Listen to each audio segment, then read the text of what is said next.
Guys, अगर तुम सच में आज कुछ अच्छा देखना चाहते हो तो ये वीडियो स्किप मत करना। हाँ, ये वीडियो शुरू के 10-15 मिनट थोड़े से बोरिंग हो सकती है, पर आगे तुम्हें सच में काफी ज्यादा मजा आने वाला है। और हाँ, चैनल पे नए हो तो चैनल को सब्सक्राइब और वीडियो को लाइक कर देना। तो वीडियो को स्टार्ट करते हैं। ये कहानी है एक ऐसे लड़के की जिसकी लाइफ में खाना पीना और सोना इससे ज्यादा कुछ नहीं था और उसकी लाइफ काफी ज्यादा बोरिंग थी और उसके हिसाब से ये सब ठीक चल रहा था। पर एक दिन जब वो अपने रोजाना के काम करके अपने बिस्तर पर जाता है तो वो पहुंच जाता है एक दूसरी दुनिया में। तो चलो देखते हैं हमारा मेन कैरेक्टर के साथ आगे क्या होता है। वीडियो की शुरुआत में हमारा मेन कैरेक्टर बताता है वो भी आम दिनों की तरह एक आम दिन था। मैंने सुबह अपने परिवार के साथ नाश्ता किया, उसके बाद मैं आर्चरी की प्रैक्टिस के लिए गया। वापस घर आके मैंने डिनर किया। नहाने के बाद मैं थोड़ा आराम करके किताबें पढ़ने के लिए अपने फादर के बुक लेता हूँ और फिर मोगोतो जैसे ही किताब को उठाकर अपने बिस्तर पर जाता है वो खुद को एक अनजान जगह पर पाता है और एक अनजान आवाज बताती है तुम एक नई दुनिया में जाने वाले हो। मोगोतो ये आवाज सुनकर काफी हैरान होता है और उस आवाज से पूछता है आखिर तुम हो कौन और मैं दूसरी दुनिया में कैसे जा सकता हूँ। वो आवाज बताती है मैं गॉड हूँ और ये बात काफी अजीब है कि तुम्हें कुछ नहीं पता है, हमें बताया गया था कि तुम्हें सब कुछ पता है। और वो आवाज वाला आदमी सामने आता है और अपना नाम सुकियोमी बताता है। सुकियोमी कहता है मैं यहाँ तुमको हीरो बनाकर दूसरी दुनिया के गॉडेस के हाथों सौंपने आया हूँ। मोगोतो काफी हैरानी से पूछता है क्या आप वही सुकियोमी हैं जो जापान के पौराणिक कथाओं में से 3 आदर्श बच्चों में से एक है, पर आप यहाँ क्या कर रहे हैं। सुकियोमी बताते हैं मैं तुम्हारे मॉम डैड की दुनिया से हूँ और तुम्हारे मॉम डैड एक दूसरी दुनिया से हैं। किसी रीजन की वजह से तुम्हारे मॉम डैड ने दूसरी दुनिया के गॉडेस को एक कॉन्ट्रैक्ट साइन किया था और फिर वो जापान आ गए। तुम्हारे माता पिता ने वादा किया था कि टाइम आने पर वो अपनी सबसे कीमती चीज उसे देंगे। मोगोतो पूछता है मतलब अगर मैं नहीं गया तो क्या मेरी दोनों बहनों में से कोई एक वहाँ जाएगा। ये जानकर मोगोतो वहाँ जाने के लिए तैयार हो जाता है और फिर सुकियोमी मोगोतो को अपने हिसाब से पावर देकर उसे दूसरी दुनिया के गॉडेस के पास भेज देते हैं। मोगोतो पहुँच जाता है उस गॉडेस के पास और वहाँ ब्राइटनेस काफी ज्यादा होती है तो मोगोतो उस गॉडेस को देख नहीं पाता और उसे प्रॉब्लम हो रही होती है। पर जब वो गॉडेस मोगोतो को देखती है तो उसे वो बिल्कुल पसंद नहीं आता। गॉडेस की काफी ज्यादा बेइज्जती करती है और उसे यूजलेस कहकर काफी ज्यादा टॉर्चर करती है। फिर वो गॉडेस मोगोतो को सभी यूजलेस पावर देकर नीचे फेंक देती है और अपने मन में सोचती है इतनी ऊंचाई से गिरने के बाद तो वो मर ही जाएगा। पर सुकियोमी आकर उसे पकड़ लेता है और बोलता है अगर गॉडेस ने तुम्हें नहीं अपनाया तो आज से तुम अपने काम से आजाद हो, तो फिर आज से तुम वो कर सकते हो जो तुम चाहो इस दुनिया में। और बताता है कि हाँ तुम यहाँ कोई नेचुरल ह्यूमन नहीं हो तो तुम यहाँ से गिरने के बाद नहीं मरोगे। और फिर सुकियोमी गायब हो जाता है और मोगोतो नीचे गिर जाता है। फिर मोगोतो उठता है और इंसानी बस्ती की खोज में निकल पड़ता है, पर लगातार 3 दिन चलने के बाद भी उसे कोई इंसानी बस्ती नहीं मिलता। मोगोतो काफी ज्यादा मायूस हो जाता है और फिर तभी उसे एक लड़की की चिल्लाने की आवाज आती है। मोगोतो उसकी तरफ दौड़ता है। मोगोतो वहाँ पहुँच कर देखता है कि यहाँ एक 2 सर वाला मॉन्स्टर उस लड़की को खाने के फिराक में होता है। फिर हमें उस लड़की को दिखाया जाता है जो कि कोई लड़की नहीं होती, वो भी एक डीमन जैसी कुछ होती है, एक पिग गर्ल। पर अब हमारा मेन कैरेक्टर उसे बचाने का मन बना चुका था तो वो उस मॉन्स्टर से भिड़ जाता है। वो मॉन्स्टर मोगोतो पर हमला करता है पर मोगोतो काफी आसानी से उसे हरा देता है। मोगोतो की पावर देखकर वो पिग गर्ल काफी ज्यादा डर जाती है और वहाँ से भागने की कोशिश करती है, पर मोगोतो उसे समझाता है कि वो कोई बुरा इंसान नहीं है और काफी शरीफ है। मोगोतो उस लड़की से इंसानी गांव के बारे में पूछता है। वो पिग गर्ल बताती है ये जगह दुनिया की दूसरी छोर पर है, इसलिए यहाँ आसपास कोई भी गांव नहीं है क्योंकि यहाँ पूरी जमीन बंजर है। फिर वो पिग गर्ल अपना नाम एमा बताती है। मोगोतो के पूछने पर कि एमा यहाँ क्या कर रही है, वो बताती है कि वो उस होली माउंटेन की तरफ जा रही थी सीन के लिए खुद को सेक्रीफाइस करने। हमारे गांव में पूरी तरह फॉग छाई हुई है और इसकी वजह से सभी फसल खराब हो रही है और सीन को सेक्रीफाइस होने से वो फॉग हट जाती है। एमा मोगोतो को शुक्रिया करती है उसकी जान बचाने के लिए, पर अब मोगोतो ने एमा की जान बचाने का मन बना लिया था तो वो उसे सेक्रीफाइस नहीं होना देना चाहता था। फिर सीन शिफ्ट होता है। मोगोतो एमा के गाँव में बैठकर खाना खा रहा होता है, तभी वहाँ एमा आती है और टेलीपोर्टेशन मैजिक का यूज करते हुए उसके लिए खाना लाती है। मोगोतो ये जानकर काफी शॉक होता है कि एमा भी मैजिक कर सकती है। मोगोतो एमा से पूछता है क्या तुम मैजिक कर सकते हो और वो खुद को मैजिक सिखाने की रिक्वेस्ट करता है। एमा उसे मैजिक सिखाने के लिए मान जाती है। एमा मोगोतो को लेकर एक दूसरी जगह पर आती है और मोगोतो को एक फायरबॉल बनाकर दिखाती है, पर मोगोतो उस स्पेल का यूज करके काफी बड़ा फायरबॉल बना देता है। फिर वो एमा से पूछता है मुझे आगे क्या करना होगा। एमा बताती है इमेजिन करो कि एक फायरबॉल है और निशाना लगाओ। मोगोतो ऐसा ही करता है जैसे एमा ने बताया था और वो एक काफी बड़ा धमाका होता है। एमा ये देखकर काफी हैरान होती है कि उसने इतनी आसानी से ये सब कुछ कर लिया। एमा उसके लिए काफी खुश होती है और उसका लेवल पूछती है, पर मोगोतो को इसके बारे में कुछ नहीं पता था कि लेवल वगैरह भी होते हैं। उसके बाद एमा मोगोतो को लेकर लेवल चेक करने के लिए आती है और उसको एक स्क्रॉल देती है। वो अपने मन में सोचती है कि मोगोतो का लेवल कम से कम 200 या 300 तो होगा, पर मोगोतो का लेवल 1 होता है और ये देखकर काफी लोग डिसअपॉइंट हो जाते हैं। फिर एमा मोगोतो से वादा करती है कि वो उसे एक और स्पेल सिखाएगी और फिर अगले दिन मोगोतो किसी को बिना बताए और कुछ बोले ही चले जाते हैं सिन से निपटने और वो एमा के लिए एक लेटर छोड़कर जाता है जिसमें लिखा होता है तुमने मेरे लिए जो कुछ भी किया उसका काफी ज्यादा शुक्रिया। और फिर यहाँ मोगोतो वहीं पहुंच जाता है जहाँ सिन उसे मिलने वाला था। मोगोतो अपने पावर्स को चेक करने के लिए अपना मैजिक स्पेल बोलता है और वहाँ पर एक फायर मैजिक बनाकर उसका यूज करता है और वो उस फायर को एक बो का शेप देकर सामने वाले खंबे पर निशाना लगाता है। वो बो दिखने में तो काफी ज्यादा कमजोर होती है पर वो काफी बड़ा धमाका करती है। हम देखते हैं वहाँ पर काफी सारे मॉन्स्टर जो कि वहाँ पीछे चुप कर बैठे थे वो मारे जाते हैं। उनमें से एक कहता है क्या तुम उन ऑर्ड्स की तरफ से हो? अब सिन तुम्हें नहीं छोड़ेगा, तुमने काफी ज्यादा जल्दी कर दी। और वो सभी डेमन धूल बनकर उड़ जाते हैं और तभी वहाँ चारों तरफ एक रेड कलर का फॉग छा जाता है और वो मोगोतो को घेर लेता है और हम देखते हैं एक काफी बड़ा ड्रैगन उसके तरफ देख रहा होता है और मोगोतो को ये देखकर हालत पतली हो जाती है और फिर वो दोनों फाइट शुरू करते हैं। पर उस कोहरे की वजह से मोगोतो को फाइट करने में काफी ज्यादा तकलीफ हो रही होती है, पर मोगोतो अपने पावर्स का यूज करके सिन पर हमला करता है और उसके हमलों को रोक भी रहा होता है। मोगोतो अपने फायर मैजिक का यूज करता है पर सिन उसे हल्के में लेता है, पर मोगोतो का हमला सिन को जख्मी करता है। मोगोतो से जख्मी होने के बाद सिन उससे काफी ज्यादा इम्प्रेस हो जाता है। वो मोगोतो को अपने मेमोरी इल्यूजन में फंसा लेता है और वो मोगोतो के सभी मेमोरीज को देखने लगता है और उसके मेमोरीज से खेलने लगती है और सिन को ये भी पता चल जाता है कि मोगोतो एक दूसरी दुनिया से है। पर यहाँ सिन को भी मोगोतो के मेमोरीज पसंद आने लगती है और तभी मोगोतो सिन के बनाए हुए पिरामिड्स को तोड़कर काफी गुस्से में बाहर निकलता है। पर सिन मोगोतो से कहता है मैं अब लड़ाई नहीं करना चाहती और खुद को मोगोतो का सर्वेंट बनाने के लिए कहती है और मोगोतो मान जाता है। फिर सिन खुद को एक लड़की में ट्रांसफॉर्म मोगोतो सिन के ट्रांसफॉर्मेशन को देखकर कहता है अगर तुम ड्रैगन होती तो आने जाने में काफी ज्यादा आसानी होती, पर सिन बताती है कि लड़ाई में जो ज्यादा ताकतवर होता है कमजोर व्यक्ति उसी की प्रजाति का रूप ले लेता है। मोगोतो सिन से समुराई वाले कपड़ों को बदलने के लिए कहता है पर सिन को ऐतिहासिक नाटक काफी ज्यादा पसंद होते हैं इसलिए वो उन्हें बदलने के लिए मना कर देती है। फिर सिन अपने मैजिक की मदद से एक टेलीपोर्टेशन गेट बनाती है जो कि उसकी दुनिया में जाती है। सिन कहती है इस फॉग की उस तरफ मेरी दुनिया है जो कि पूरी तरह से मेरे कंट्रोल में है। सिन मोगोतो को उस दुनिया में लेकर जाती है जो कि काफी ज्यादा खूबसूरत होती है। वो बताती है मेरी दुनिया में काफी ज्यादा खालीपन और अंधेरा था लेकिन आपके आने के बाद ये काफी ज्यादा बदल चुका है। मोगोतो वहाँ ध्यान से देखने के बाद ये नोटिस करता है कि वहाँ काफी सारे पेड़ पौधे हैं जिन्हें वो पहले से जानता है। मोगोतो सोचता है अगर ये पूरी जगह सिन के कंट्रोल में है तो वो गॉडेस यहाँ पर मेरा कुछ नहीं बिगाड़ सकती और यहाँ पर एक शहर बसाने का सोचता है। फिर वो लोग उन ऑर्क वाली जगह पर पहुँच जाते हैं। हम एमा को देखते हैं जो भागते हुए मोगोतो के पास आती है और कहती है कि सिन से वो ना लड़े। सिन बोलती है मैं ही सिन हूँ और उन्होंने मुझे हरा दिया है। एमा पूछती है आप तो श्रेष्ठ ड्रैगन है ना जो कभी नहीं हार सकती, पर आप हार कैसे गई? सिन बताती है कि मोगोतो से मैं इम्प्रेस हो गई थी इसलिए मैंने अपनी हार मान ली और ये सौदा कर लिया। और सबूत के तौर पर सिन एमा को अपने सेल्स देती है और इसे संभाल कर रखने को कहती है। फिर सिन शिफ्ट होता है, हमें ऑर्क वाले गांव की तरफ दिखाया जाता है जो कि सिन से छुटकारा पाने की खुशी में पार्टी कर रहे होते हैं। एमा मोगोतो के लिए खाना लेकर आती है और उसे गाँव को बचाने के लिए शुक्रिया कहती है।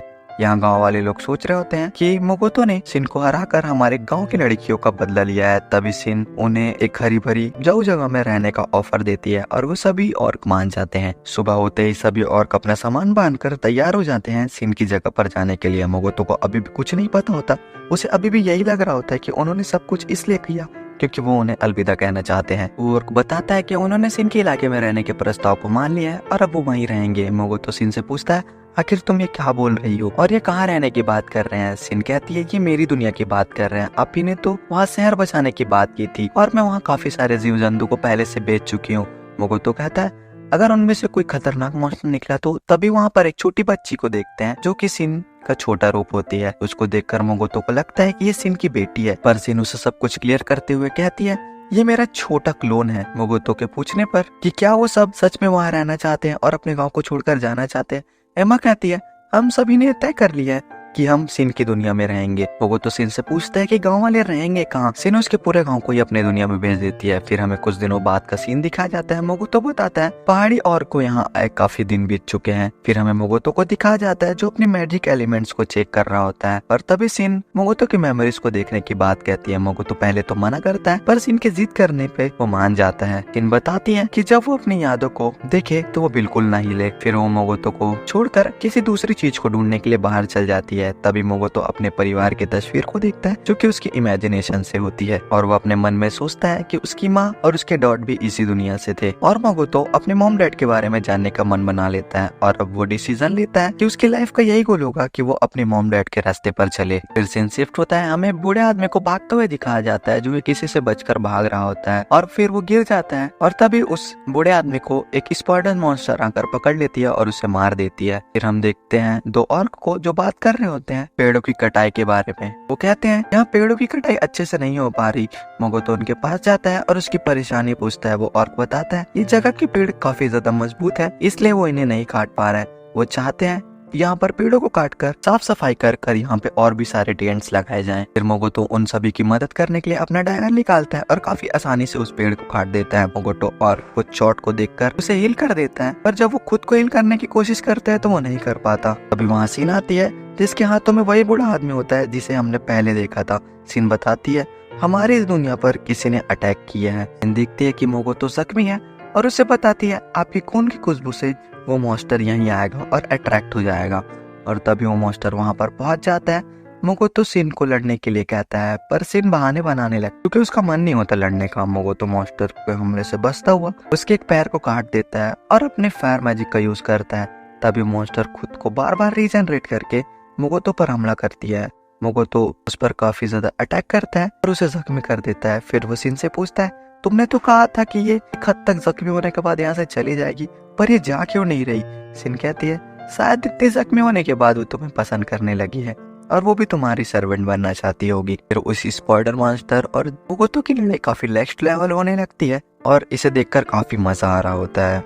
मोगोतो उस पर काफी ज्यादा अटैक करता है और एनर्जी कम होने के कारण वो बेहोश हो जाता है और तभी वो स्पाइडर मॉन्स्टर उसे पकड़ लेती है। सिन उसे बचाने के लिए भागती है क्योंकि उसे ऐसा लग रहा होता है कि वो स्पाइडर मॉन्स्टर उस पर हमला करेगी पर ऐसा कुछ नहीं होता। वो मकड़ी उससे इम्प्रेस हो गई होती है और उसे छोड़ने की बात कर रही होती है। सिन उसे मोगोतो को छुड़वाते हुए कहती है वो उनकी सर्वेंट क्यों नहीं बन जाती और वो मकड़ी भी मान जाती है। फिर वो मकड़ी खुद को एक इंसान में ट्रांसफॉर्म कर लेती है। फिर सीन शिफ्ट होता है, हमें दिखाया जाता है कि मोगोतो बेहोशी से उठ गया होता है और वो देखकर काफी ज्यादा हैरान होता है कि उसकी सभी चोटें ठीक हो गई होती है। फिर उसके पास वही लड़की आती है और उसे खाने के लिए शुक्रिया कहती है और कहती है अब से मैं आपकी सर्वेंट हूँ। को तो अपने मन में सोचता है ये लड़की क्यूट तो है लेकिन जरूर दाल में कुछ काला है। और ये एपिसोड की शुरुआत में हम स्पाइडर गर्ल को देखते हैं। वो बता रही होती है कि आपको सिन ने और एमा ने मिलकर ठीक किया है। मोगोतो अपने मन में सोचता है कि एमा तो सच में काफी अच्छी इमेज है। फिर वो उस लड़की से पूछता है कि आखिर वो कौन है। लड़की बताती है कि उसे ये बॉडी कॉन्ट्रैक्ट के बाद मिली है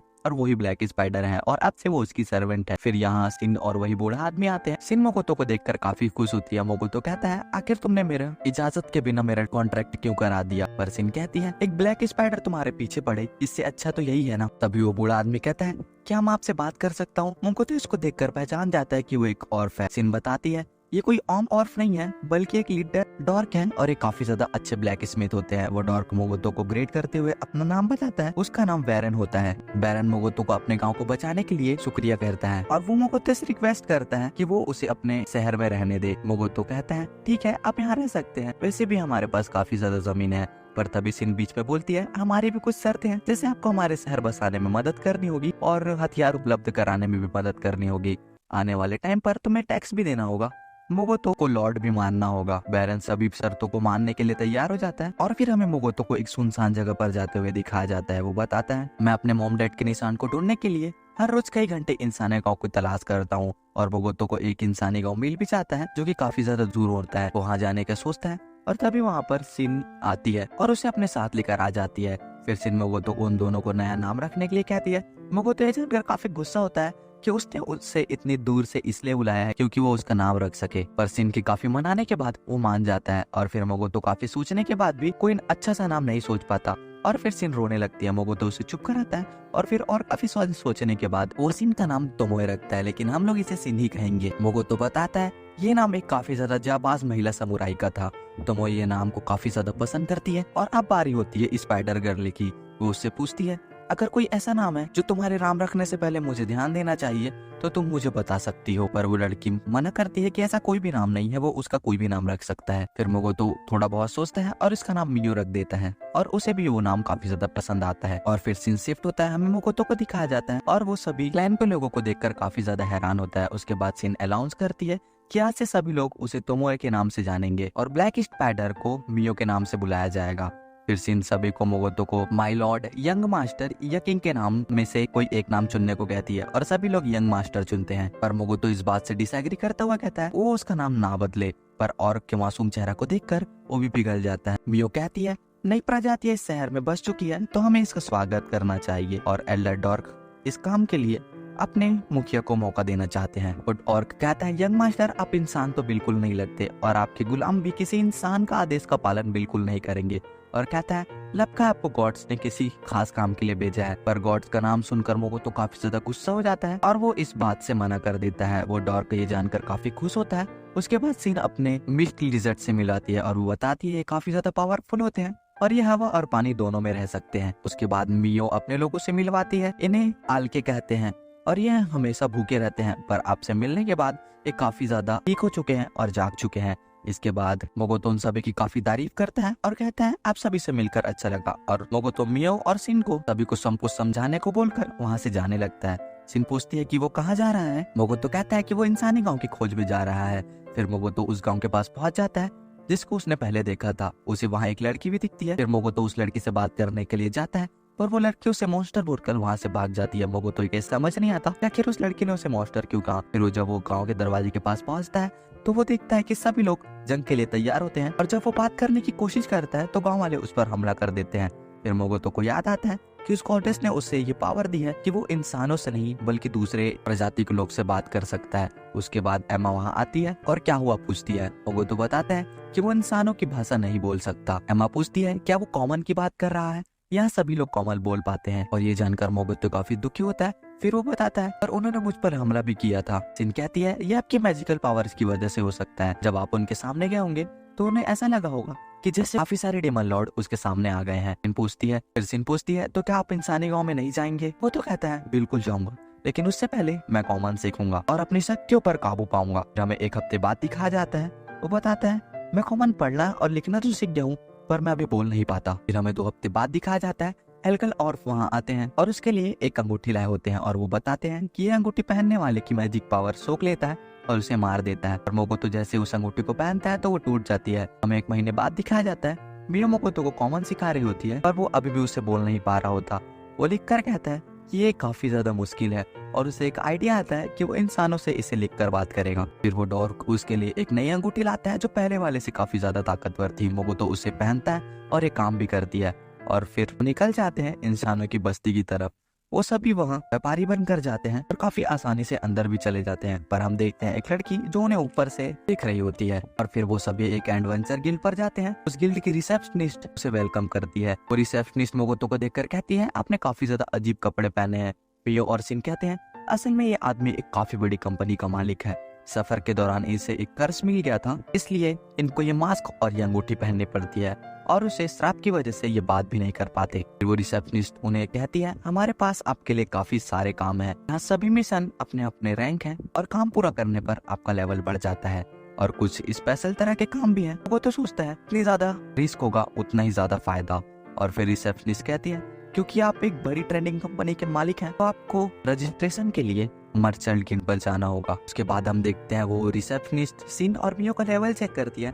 इसमें सिन का लेवल 320 और मियो का लेवल 1500 होता है और ये जानकर सिन काफी गुस्सा होती है कि उसका लेवल मियो से कम है और फिर उन दोनों का रजिस्ट्रेशन हो जाता है। फिर सिन अपने से ऊंचे लेवल के हंटर के बारे में पूछती है। रिसेप्शनिस्ट कहती है सबसे ऊंचा रैंक है SSS और लेवल है 920 और उसका नाम है सोफिया बुल्गा द ड्रैगन हंटर। उसके बाद वो लोग मोगोतो का लेवल चेक करते हैं।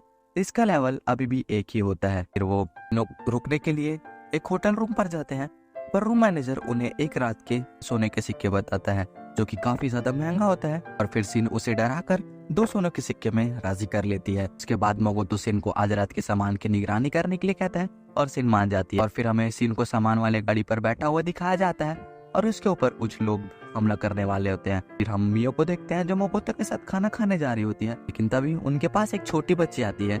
एपिसोड की शुरुआत में हम मोगोतो को देखते हैं जिसके पास वही छोटी बच्ची आती है। मोगोतो उस बच्ची से पूछता है कि वो इतनी रात को क्या कर रही है, पर वो बच्ची उससे मदद मांगती है और उससे चिपक कर रोने लगती है। वो उस बच्ची को चुप कराता है। फिर मोगोतो उसे अपने घर ले जाने का सोचता है, पर हम देखते हैं एक आदमी जो उन्हें छुप कर देख रहा होता है। फिर सीन शिफ्ट होता है, हमें उन तीनों को घर पर दिखाया जाता है। वो बच्ची बताती है कि उसका नाम रेनॉन है और उसका एक परिवार जिसमें उसकी एक दीदी है। वो साथ सफर पर निकले थे, पर उसकी बहन अब खो गई है और वो जिस घर पर रुके हुए थे उन्होंने उसे उस घर से निकाल दिया है। फिर हमें उन्हीं लोगों की तरफ दिखाया जाता है जो कि मोगोतो का सामान चुराने आए थे, पर तभी सीनो ने देख लेती है और काफी आसानी से उन सभी को मार देती है। पर उनमें से एक वहाँ से भागने की कोशिश करती है, पर सिन उसे बेहोश करके मोगोतो के पास लेकर आती है। मोगोतो सिन को काफी डांटता है क्योंकि वो असासियन एक लड़की होती है और ये बात सिन ने उसे नहीं बताई होती। फिर वहाँ रेनॉन आती है और उसे वहाँ घर पर रहने देने के लिए शुक्रिया कहती है। मोगोतो रेनॉन को बोलता है एक ही आदमी के खाने के खाना है और एक ही बिस्तर है, तो तुम जल्दी से खाना खाकर सो जाओ। पर वो खाना और बिस्तर सिन के हिस्से का होता है। रेनॉन उसे शुक्रिया करती है और वो अपनी बहन की ड्राइंग बनाकर दिखाती है और फिर गुड नाइट बोलकर वहाँ से चला जाता है। और उस तस्वीर को देखकर मोगोतो काफी हैरान होता है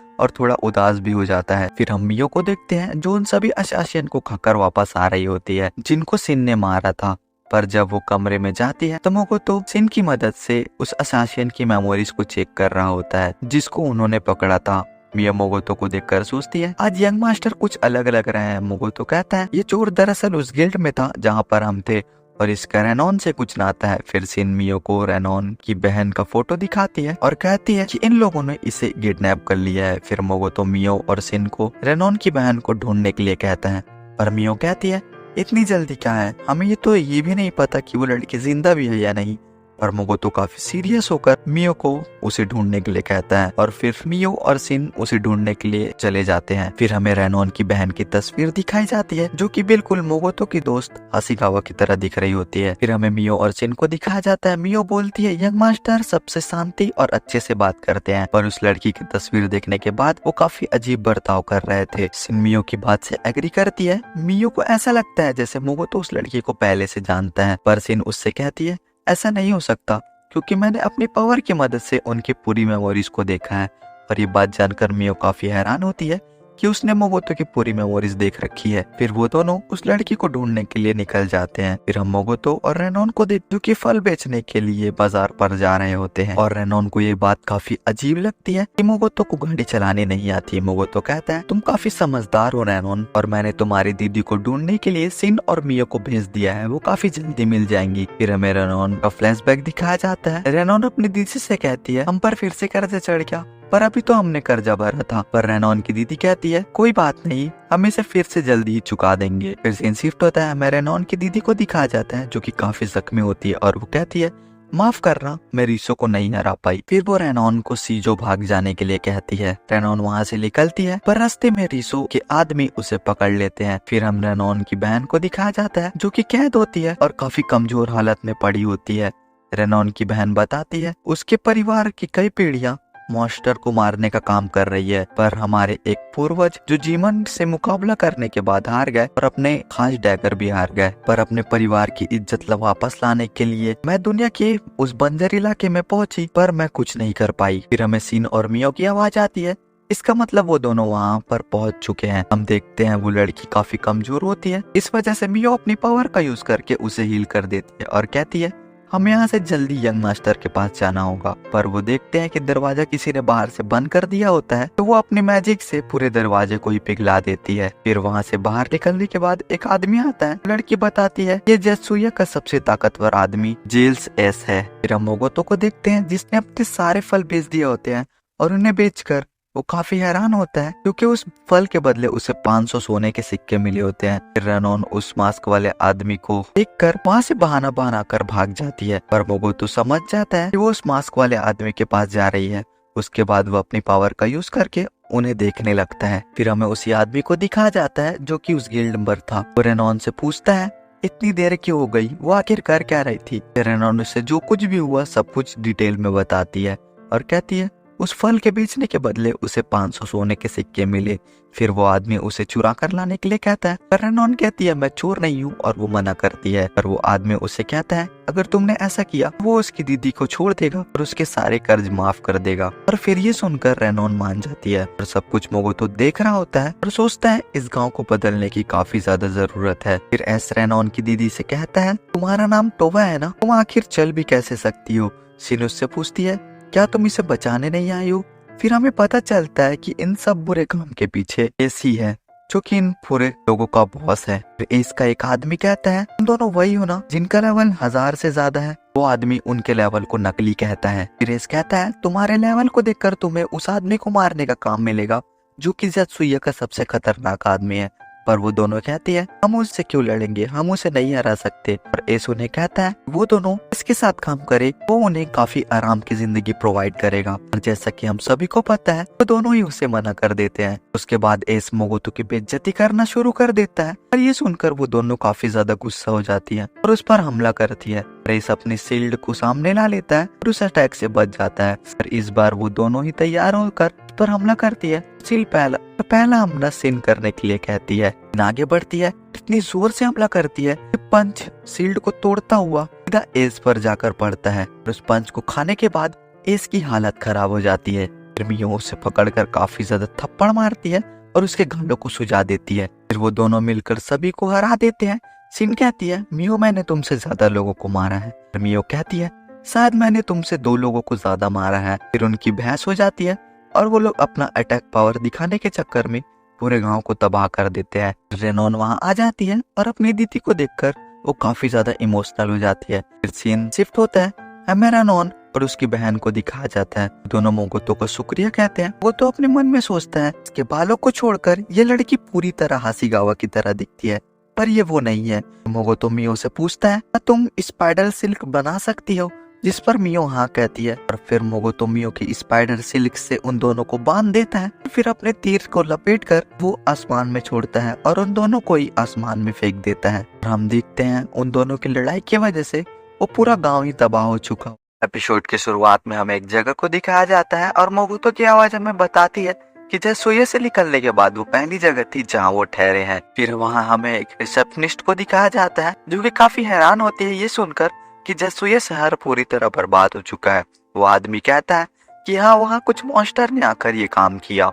मोगोतो बताता है कि उन्होंने सिन की पावर्स की मदद से पूरे शहर वालों की याददाश्त को मिटा दी थी, बस रेनॉन और टोवा को छोड़कर। वो रिसेप्शनिस्ट पूछती है क्या वो मॉन्स्टर अभी भी जत्सुया पर ही है, पर वो आदमी सिन और मियो की तरफ इशारा करते हुए कहता है नहीं, इन दोनों ने उन्हें मिलकर मार दिया। मोगोतो उस रिसेप्शनिस्ट कहता है जत्सुया में हमारा नाम पहले रजिस्टर हो गया था। पर वो रिसेप्शनिस्ट कहती है माफ करना मगर आपको फिर से री रजिस्ट्रेशन कराना पड़ेगा। फिर मोगोतो सिन के पास जाता है और कहता है तुम्हारे और मियो के बीच कंपटीशन की वजह से जत्सुया शहर तबाह हुआ है क्योंकि मियो का लेवल तुमसे ज्यादा है। फिर वो सिन को एक योद्धा के सफर के बारे में बताता है जिससे उसका लेवल बढ़ सकता है। वो बताता है एक समय में समुराई सफर पर निकला करते थे ताकि वो अपनी स्किल्स को बेहतर बना सके। सिन सोचती है अगर मैंने अपना लेवल बढ़ा लिया और ट्रेनिंग की तो सभी लोग मेरी तारीफ करेंगे और अपने ही मन में ख्याली पुलाव बनाने लगती है। फिर वो युद्ध के सफर में जाने के लिए परमिशन मांगती है और मोगोतो उसे परमिशन दे देता है और फिर वो चली जाती है।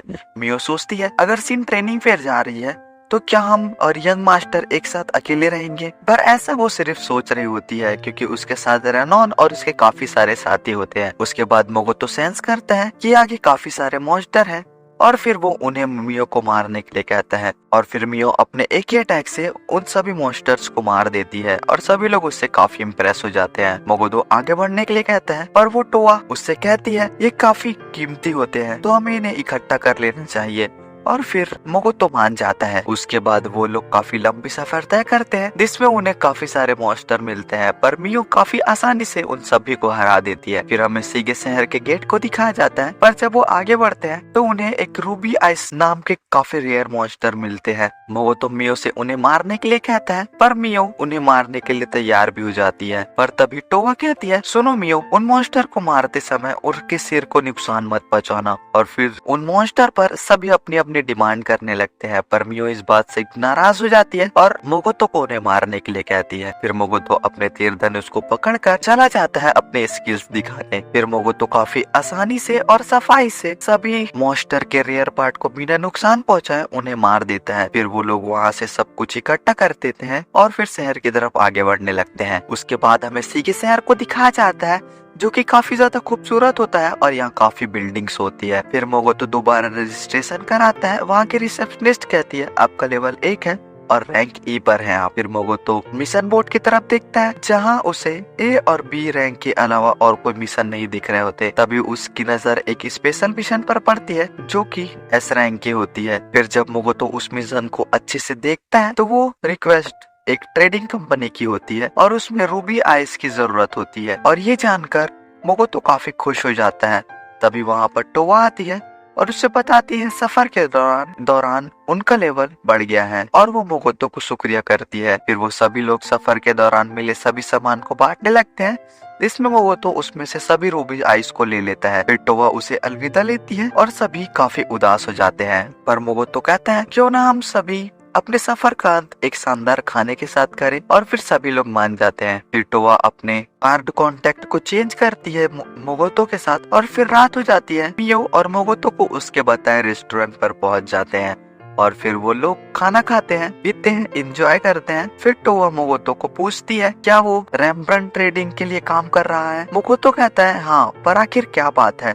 टोवा कहती है मैंने उनके बारे में काफी अफवाह सुनी है, पर वो क्या अफवाह होती है इसके बारे में हमें कुछ नहीं बताया जाता। फिर सीन शिफ्ट होता है, हमें मोगोतो और मियो को दिखाया जाता है जो कि खा पी कर अपने घर की तरफ जा रहे होते हैं। मोगोतो मियो से कहता है कि वो सावधान रहे क्योंकि यहाँ भी चोर हो सकते हैं जैसे जसूया में थे। और वो कहता है मुझे टोवा ने उस होटल में बताया कि रेन ब्रांच ट्रेडिंग कंपनी के साथ काम को चुनने वाले लोगों के साथ अक्सर चोरी होती है, तो मुझे लगा कि सावधान रहना चाहिए। फिर मियो घर चली जाती है और मोगोतो गाड़ी पर से सामान लाने चला जाता है, पर मियो अपने मन में सोचती है आज सीन के आने का कोई उम्मीद नहीं है, इसका मतलब मोगोतो और वो एक साथ सोएंगे।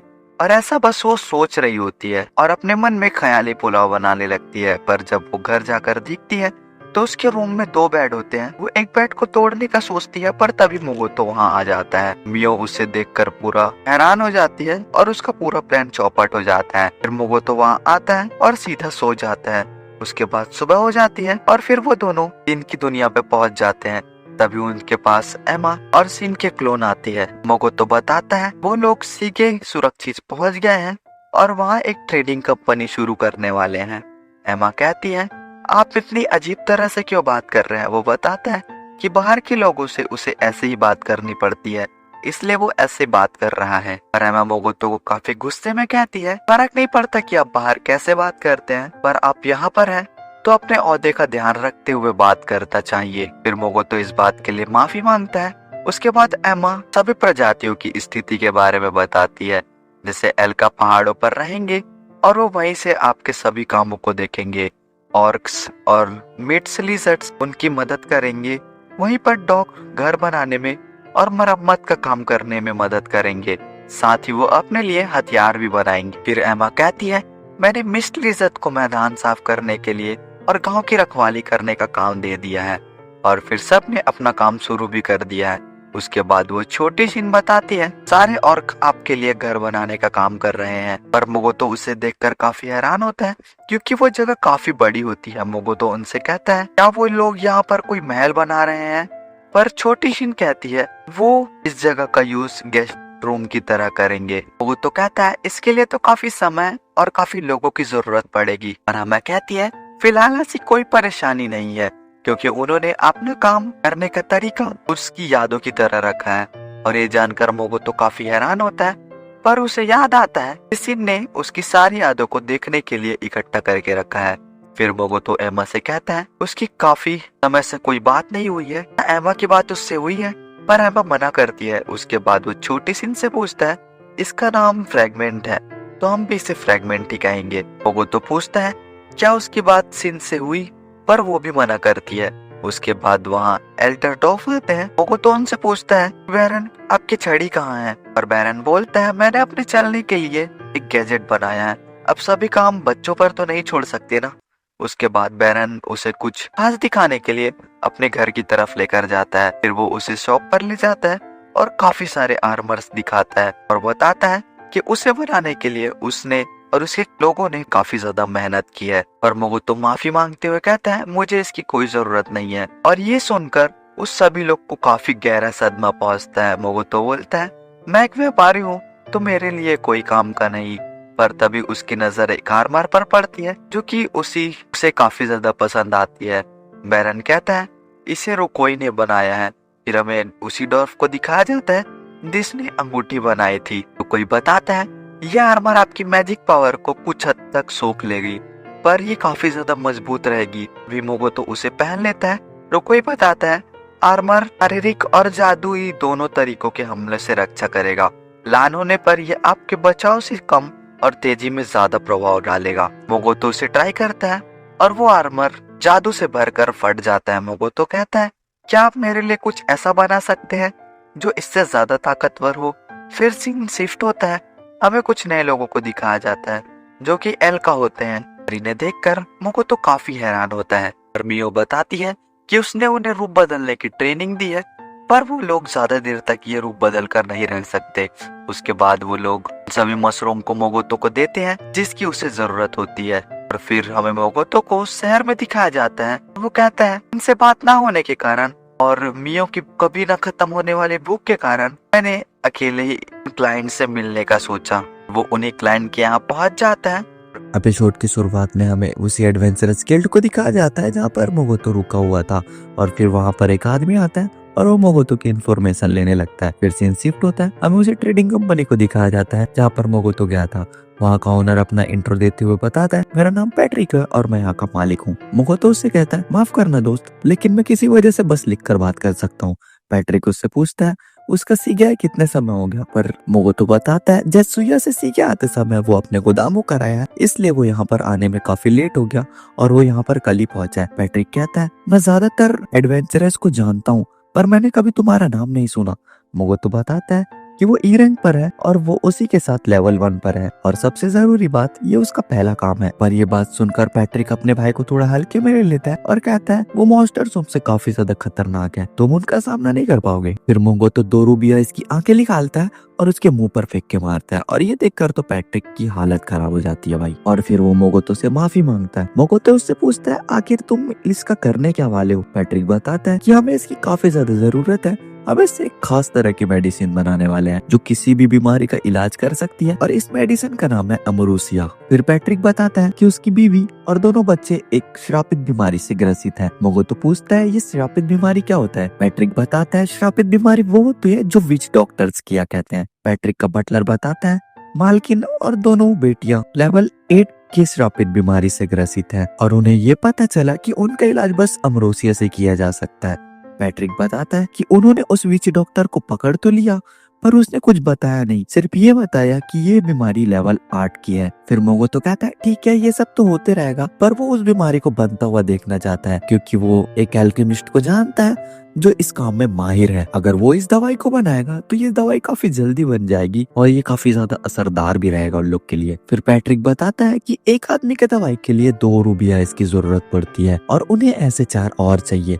पर तभी अपना भाई भगवान बन के उन्हें और 4 रूबिया इसकी आंखें दे देता है और ये देखकर तो उन सभी के बीच बल्ले बल्ले हो जाती है भाई, खुशी की लहर दौड़ उठती है। उसके बाद पैट्रिक उन्हें उनके काम के बिल को दे देता है और कहता है कल से आप दवाई का काम शुरू कर सकते हो। उसके बाद मोगोतो मर्चेंट गिल्ड पर जाता है और वहाँ वो रिसेप्शनिस्ट बताती है कि उसे फिर से रजिस्ट्रेशन के लिए टेस्ट देना पड़ेगा और ये सुनकर तो मोगोतो को मौत ही आ जाता है भाई। फिर मोगोतो पूछता है ये टेस्ट कब होगा और इसमें क्या क्या करना पड़ेगा। वो रिसेप्शनिस्ट बताती है आप टेस्ट कभी भी दे सकते हैं और आपके 2 टेस्ट होंगे, पहला होगा आपका रिटर्न टेस्ट और उसके बाद आपको कुछ इक्विपमेंट्स ढूंढ के लाने पड़ेंगे। और फिर वो उसे एक बुक देती है जिसमें से रिटर्न टेस्ट के क्वेश्चन के आंसर मिलने वाले थे। वो तो उसे पढ़ता है जो कि काफी बचकाना होता है। वो रिसेप्शनिस्ट बताती है ये तुम्हारी टेस्ट में मदद करेगा। मोगो तो उस बुक को देखकर खरीद लेता है। उसके बाद वो सभी सवालों को देखता है तो उसे ये सवाल काफी आसान लगते हैं। फिर वो रिसेप्शनिस्ट उसे दूसरे टेस्ट के बारे में बताती है डिटेल में। दूसरा टेस्ट प्रैक्टिकल होगा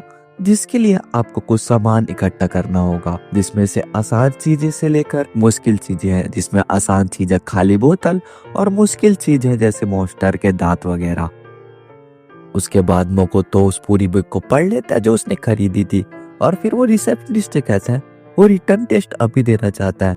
और फिर हमें मोगोतो को क्लासरूम पर दिखाया जाता है। वो वहाँ एक मास्टर आता है और उसे क्वेश्चन पेपर देता है और उसे लिखने के लिए 1 घंटे का समय देता है, पर मोगोतो उसे आधे टाइम पर ही पूरा कर देता है। जीनियस है भाई लौंडा। पर ये देखकर वो टीचर काफी हैरान हो जाता है क्योंकि मोगोतो सभी जवाब सही देता है। फिर मोगोतो अपने मन में सोचता है इस दुनिया का एजुकेशन लेवल कितना कम है रे बाबा। फिर मोगोतो को वो टीचर दूसरा टेस्ट के लिए कहता है। उसके बाद दूसरे टेस्ट के लिए मोगोतो उस बॉक्स में अपना हाथ डालता है जिसमें उसे एक काफी खतरनाक सामान निकालने को कहा जाता है, जो कि 4 सबसे मुश्किल सामान होते हैं। और वो टीचर कहता है तुम इन 4 चीजों को तो दे ही सकते हो, और अगर तुम इन्हें नहीं दे सके तो इतना ही कीमती कुछ और सामान देना होगा। इसके बाद मोगोतो को वो 3 दिन का समय देता है वो सामान लाने के लिए, पर मोगोतो उससे भी काफी ज्यादा रेयर सामान को उसके मुंह पर फेंक कर मारता है। और इतने रेयर सामान को देखकर उस टीचर की भी आंखें फटी की फटी रह जाती है। और फिर मोगोतो सभी टेस्ट को काफी अच्छे से देकर वहां से निकल जाता है। उसके बाद वही रिसेप्शनिस्ट मिलती है।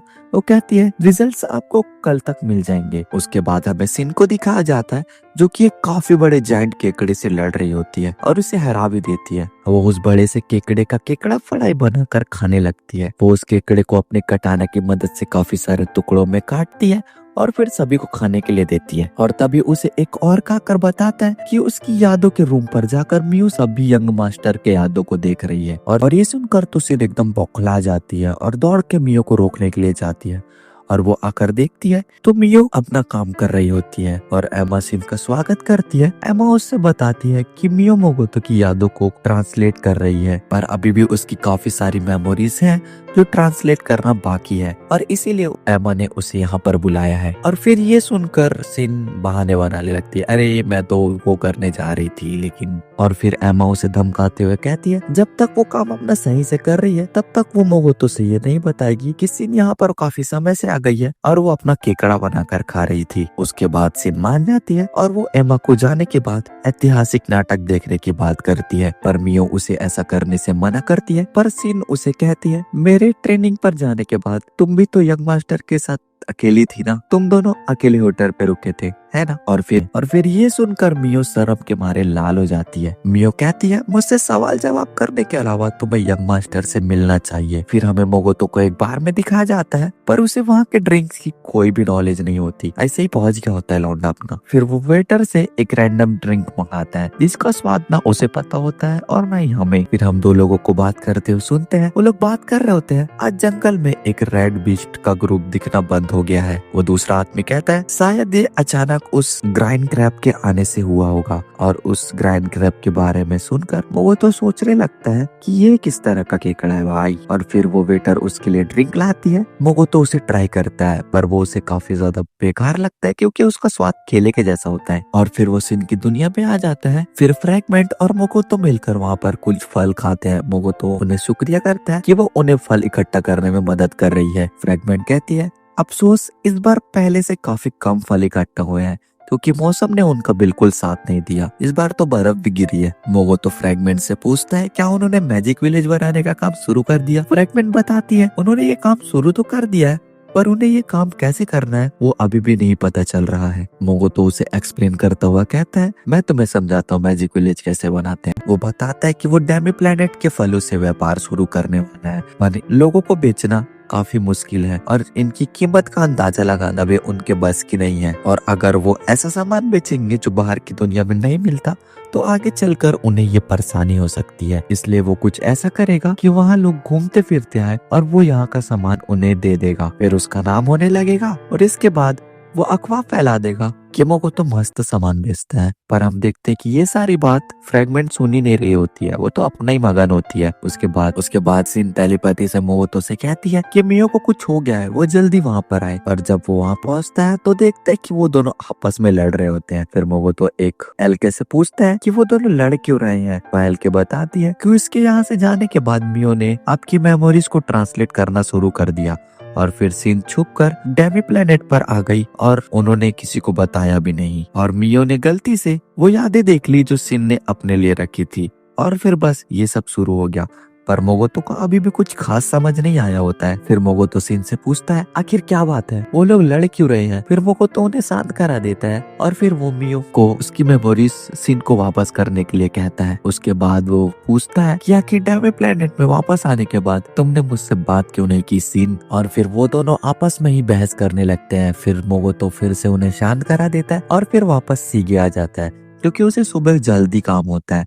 और उसके बाद वो कहता है इस कमरे में 2 बेड है और एक बेड वो अपने सोने के लिए मांगता है। पर सिन उसे सेड्यूस करने की कोशिश करती है पर अपना भाई ठहरा सख्त लौंडा वो बोलता है ए शेमड़ी तू रहने दे, मैं कुर्सी पर ही सो जाऊंगा। उसके बाद वो एल्केमिस्ट मोगोतो को मैसेज करता है और शुक्रिया करता है कि उसने अमरोसिया बनाने का काम उसके लिए चुना है। और फिर सुबह हो जाती है, हमें उसी एल्केमिस्ट को दिखाया जाता है और फिर वो लोग मेडिसिन बनाने के लिए चले जाते हैं। और फिर हमें उन्हीं दोनों आदमी को दिखाया जाता है जो कि शुरुआत में मोगोतो की जांच पड़ताल कर रहे थे। और फिर एपिसोड की शुरुआत में हमें उसी विच डॉक्टर को दिखाया जाता है जिसने पैट्रिक और उसके बच्चों को कष्ट किया था। पैट्रिक का बटलर और पैट्रिक मिलकर उसे मार देते हैं। उसके बाद मोगोतो और उसी एल्केमिस्ट को दिखाया जाता है। हम देखते हैं वो एल्केमिस्ट काफी ज्यादा नर्वस होता है क्योंकि मोगोतो ने उसे ये नहीं बताया होता है कि वो रेयरमैन कंपनी के लिए मेडिसिन बनाने वाले हैं। उसके बाद वहाँ पैट्रिक और उसका बटलर आते हैं। पैट्रिक का बटलर बताता है कि सारी तैयारियां हो चुकी हैं और अब वो लोग दवाई बना सकते हैं। पर यहाँ पर एल्केमिस्ट काफी डरा हुआ होता है। फिर वो बटलर उन्हें वहां लेकर जाता है जहाँ सारा सामान रखा हुआ होता है। उसके बाद वो एल्केमिस्ट अपने जादुई मैजिक सर्कल बनाता है और अपना स्पेल कास्ट करता है। इसका नाम हाइजिल है तो हम भी इसे हाइजिल ही कहेंगे। वो अपने मैजिक का यूज ठीक से नहीं कर रहा होता तो मोगोतो उसके मैजिक को सुधार देता है। उसके बाद वो दवाई बनना शुरू हो जाता है और ये देखकर हाइजिल काफी खुश होता है और कहता है ये तो काफी ज्यादा आसान था। बटलर बताता है कि आमतौर पर ये दवाई अमरोसिया के फूल से बनाई जाती है पर वो फूल काफी ज्यादा रेयर होते हैं, इसलिए उन्होंने दवाई बनाने के लिए रूबी आइस की आंखों का यूज किया क्योंकि रूबी आइस उन्हीं फलों का रस चूसती है। और अमरोसिया के फूल के बारे में जानकर उसके मन में लड्डू फूटने लगते हैं और मोगोतो उन्हें अपने कंपनी का उत्पादन बनाने का सोच रहा होता है। उसके बाद वो लोग दवाई बना लेते हैं और हाइजिल इसे अपने हाथों में उठाकर काफी ज्यादा खुश हो रहा होता है। पर तभी वहां पर अचानक से बटलर आता है और दरवाजा खुलता है जिससे हाइजिल के हाथों से वो बोतल छूट जाती है। पर किसी तरह मोगोतो उन बोतल्स को बचा लेता है। फिर वो उस बटलर से पूछता है क्या कोई परेशानी है। और फिर सीन शिफ्ट हो जाता है। हम देखते हैं पैट्रिक के हाथों में काफी गहरी चोट लगी होती है। मोगोतो पूछता है ये सब कैसे हुआ। पैट्रिक बताता है जब वो दवाई देने अपने पत्नी के पास गया तो उसके पत्नी ने उस पर हमला कर दिया जिसकी वजह से उसे काफी ज्यादा गहरा चोट लग गया और वो जख्मी हो गया। और फिर पैट्रिक बताता है कि ये बीमारी एक बुखार से शुरू हुई थी और उसकी हालत खराब होते चले गई। फिर उसे पानी से और रोशनी से डर लगने लगा और फिर धीरे धीरे वो काफी ज्यादा भयानक दिखने लगी। मोगोतो कहता है मुझे अपनी पत्नी के पास लेकर चलो, मैं उसे संभाल लूंगा। पैट्रिक कहता है तुम्हारे लिए उसे संभालना काफी ज्यादा मुश्किल होगा, हमारे सारे सैनिक मिलकर भी उसे नहीं संभाल पा रहे थे। पर मोगोतो काफी सीरियस होकर कहता है आप घबराइए मत, मुझे उनके पास लेकर चलिए, मैं उन्हें ठीक कर दूंगा। और फिर पैट्रिक उसे अपने पत्नी के रूम पर लेकर पहुंच जाता है पर उसकी पत्नी मोगोतो पर हमला कर देती है। पर मोगोतो किसी तरह उसे पकड़कर अपनी दवाई पिला देता है या फिर कहो कि पिलवा देता है। पर इसी तरह वो उनकी दोनों बेटियों को भी दवाई पिला देता है और फिर सभी लोग ठीक होने लगते हैं। उसके बाद पैट्रिक मोगोतो को शुक्रिया करता है क्योंकि उसने उसकी काफी ज्यादा मदद की थी उसकी पत्नी और उसकी बेटियों को ठीक करने में। मोगोतो कहता है उम्मीद करता हूँ वो पहले जैसे ठीक हो जाएंगे जल्दी ही। फिर पैट्रिक मोगोतो की तारीफ करते हुए कहता है आखिर आप कौन है। मोगोतो जवाब देता है मैं तो एक मामूली सा व्यापारी हूँ जो अभी सीख रहा है। उसके बाद पैट्रिक उस पगलेट गॉड को शुक्रिया करने लगता है जिससे मोगोतो काफी ज्यादा इरिटेट होता है। बोलता है अरे भाई किसी और का शुक्रिया कर देता, उस गॉडेस का ही क्यों कर रहा है। उसके बाद मोगोतो पैट्रिक के घर से वापस निकल जाता है और तभी हम सिन और मियो को वहाँ देखते हैं। मोगोतो उन्हें वहाँ देखकर काफी हैरान होता है और पूछता है अरे तुम लोग यहाँ पर क्या कर रहे हो। फिर मियो कहती है दरअसल बात ऐसी है कि सिन आपसे कुछ पूछना चाहती थी। पर तभी हम देखते हैं उन पर कोई अपने मैजिक से हमला कर देता है और मोगोतो वहां से हट जाता है। पर मियो और सिन वहां पर फंस जाते हैं और आग की चपेट पर आ जाते हैं। और ये देखकर वो हमलावर सोचता है इनका खेल तो खत्म हो गया और वो काफी खुश होने लगता है। और ये वही आदमी है जिसे हम बार बार देखते हैं। वो लोग सोचते हैं कि उन तीनों का खेल खत्म हो गया है। पर तभी हम देखते हैं वहाँ की आग हटती है और मियो और सिन को एक खरोच भी नहीं आई होती। वो आशाशी ने देखकर काफी ज्यादा हैरान होते हैं। मियो और सिन कहती है क्या बस इतना ही। यंग मास्टर के आग के सामने तो ये बस गर्म हवा का झोंका था, और ये सुनकर तो उन दोनों अशासियंस की फट जाती है। मोगो तो कहता है तुम्हें उनके हमलों से बचना था। इन कहती है हम तो बस इन लोगों की शक्तियों का अंदाजा लगा रहे थे, बिल्कुल फालतू है ये लोग। लेकिन ये बात अशासियन दिल पर ले लेता है और अपने साथियों को बुला लेता है सीटी मारकर। वो आदमी सिन और मियो को ऑफर देता है कि वो लोग उसके ग्रुप में शामिल हो जाए और वो उन्हें काफी ज्यादा पैसा देगा। और हम देखते हैं कि मियो मान भी जाती है। ये काफी ज्यादा अनएक्सपेक्टेड था भाई, मैं भी शॉक हो गया था। और ये देखकर सिन भी काफी ज्यादा हैरान होती है। दरअसल ऐसा करने के लिए उसे मोगोतो ने कहा था, क्योंकि जो कांड इन लोगों ने जेत्सुया में किया था वो यहाँ पर नहीं करना चाहता था। सिन कहती है ठीक है मैं इसे अकेले ही संभाल लूंगी।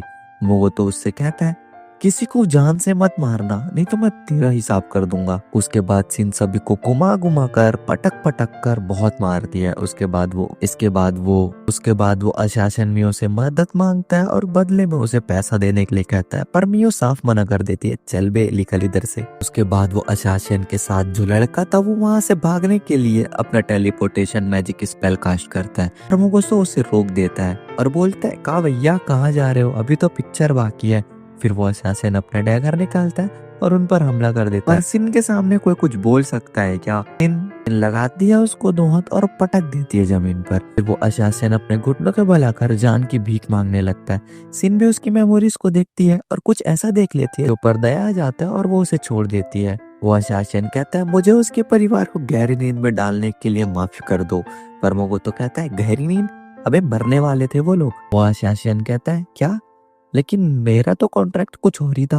वो बताता है उस मैजिशियन ने उसे गहरी नींद का श्राप देने को कहा था, इसलिए वो माना था, नहीं तो मैं नहीं मानता भाई। मोगोतो सिन से कंफर्म करता है कि क्या वो सच बोल रहा है, और सिन भी कहती है हाँ सही बोल रहा है। और फिर वो लोग उसे छोड़ देते हैं, पर हाँ मियो नहीं छोड़ती है भाई, वो तो अपना पैसा ले लेती है। यहाँ बात हुई थी 10 सोने के सिक्के की और मियो उसका पूरा पोटली रख लेती है। फिर सीन शिफ्ट होता है, हमें उसी अशासन को दिखाया जाता है और वो पैट्रिक से माफी मांग रहा होता है। उसका बटलर बोलता है निपटारा कर दे क्या इसका, और पैट्रिक बोलता है मोगोतो की वजह से इसे छोड़ देते हैं। के बाद वो अशासन एक जगह पर बैठा हुआ होता है और तभी उसके पास सीन आती है और पूछती है वो आगे क्या करने वाला है। वो कहता है कुछ ना कुछ तो कर ही लूंगा, बहुत सारे दोस्त हैं मेरे। फिर सीनू उसे एक कटाना देती है और कहती है मैंने तुम्हारा तलवार तोड़ दिया था, उसके बदले ये एक गिफ्ट है। और फिर सीनू उसे अपने साथ काम करने का ऑफर देती है और इसे बड़े से पोटले में काफी सारे सोने के सिक्के भी देती है। और फिर हम देखते हैं कि वो मान जाता है। फिर सीन शिफ्ट होता है, हमें पैट्रिक और उसके बटलर को दिखाया जाता है जो कि मोगोतो की ट्रेडिंग कंपनी के बारे में बात कर रहे होते हैं। और हम देखते हैं कि सिन भी उन्हें छुप कर सुन रही होती है। और इसके बाद ये एपिसोड यहीं पर खत्म होता है। एपिसोड की शुरुआत में हमें सिन, मोगोतो, एमा सभी को एक साथ दिखाया जाता है। वो लोग नाश्ता कर रहे होते हैं, तभी एमा बताती है उनके सोल्जर्स मियो और सिन के साथ लड़ने के बाद अपना कॉन्फिडेंस खो रहे हैं। सिन पूछती है क्या वो इसलिए निराश हो रहे हैं क्योंकि हम वो हरा नहीं सकते। एमा बोलती है हाँ बात कड़वी है मगर यही सच है। मियो अपना सुझाव देते हुए कहती है हमें कुछ समय के लिए उनके लिए ट्रेनिंग बंद कर देना चाहिए, पर उससे सिन बोलती है ऐसे तो उन्हें लगेगा कि हमने उन्हें छोड़ दिया है, कभी तो अपने दिमाग का इस्तेमाल कर लिया कर गधेड़ी। मियो बोलती है दिमाग का इस्तेमाल करती हूँ ना, मैं जब करती हूँ दिमाग का इस्तेमाल जब मुझे ये सोचना होता है कि मैं डिनर में क्या खाने वाली हूँ। निहायती भुक्कड़ है भाई ये लड़की। मोगोतो उससे कहता है ए झगड़ा मत करो नहीं तो खाना खराब हो जाएगा, और रही बात उन लोगों की तो मैं उनसे खुद बात करूंगा। एमा बताती है इस वक्त और आराम कर रहे होंगे। मोगोतो सिन से कहता है तब तक तुम लीजर्ड से बात करके आओ। मियो सिन से गुस्से में बोलती है अभी तक हमारी बात खत्म नहीं हुई ना। सिन उससे बोलती है अरे ओ मक्कड़ मानो, अगर इतनी बात करनी है ना तो जाके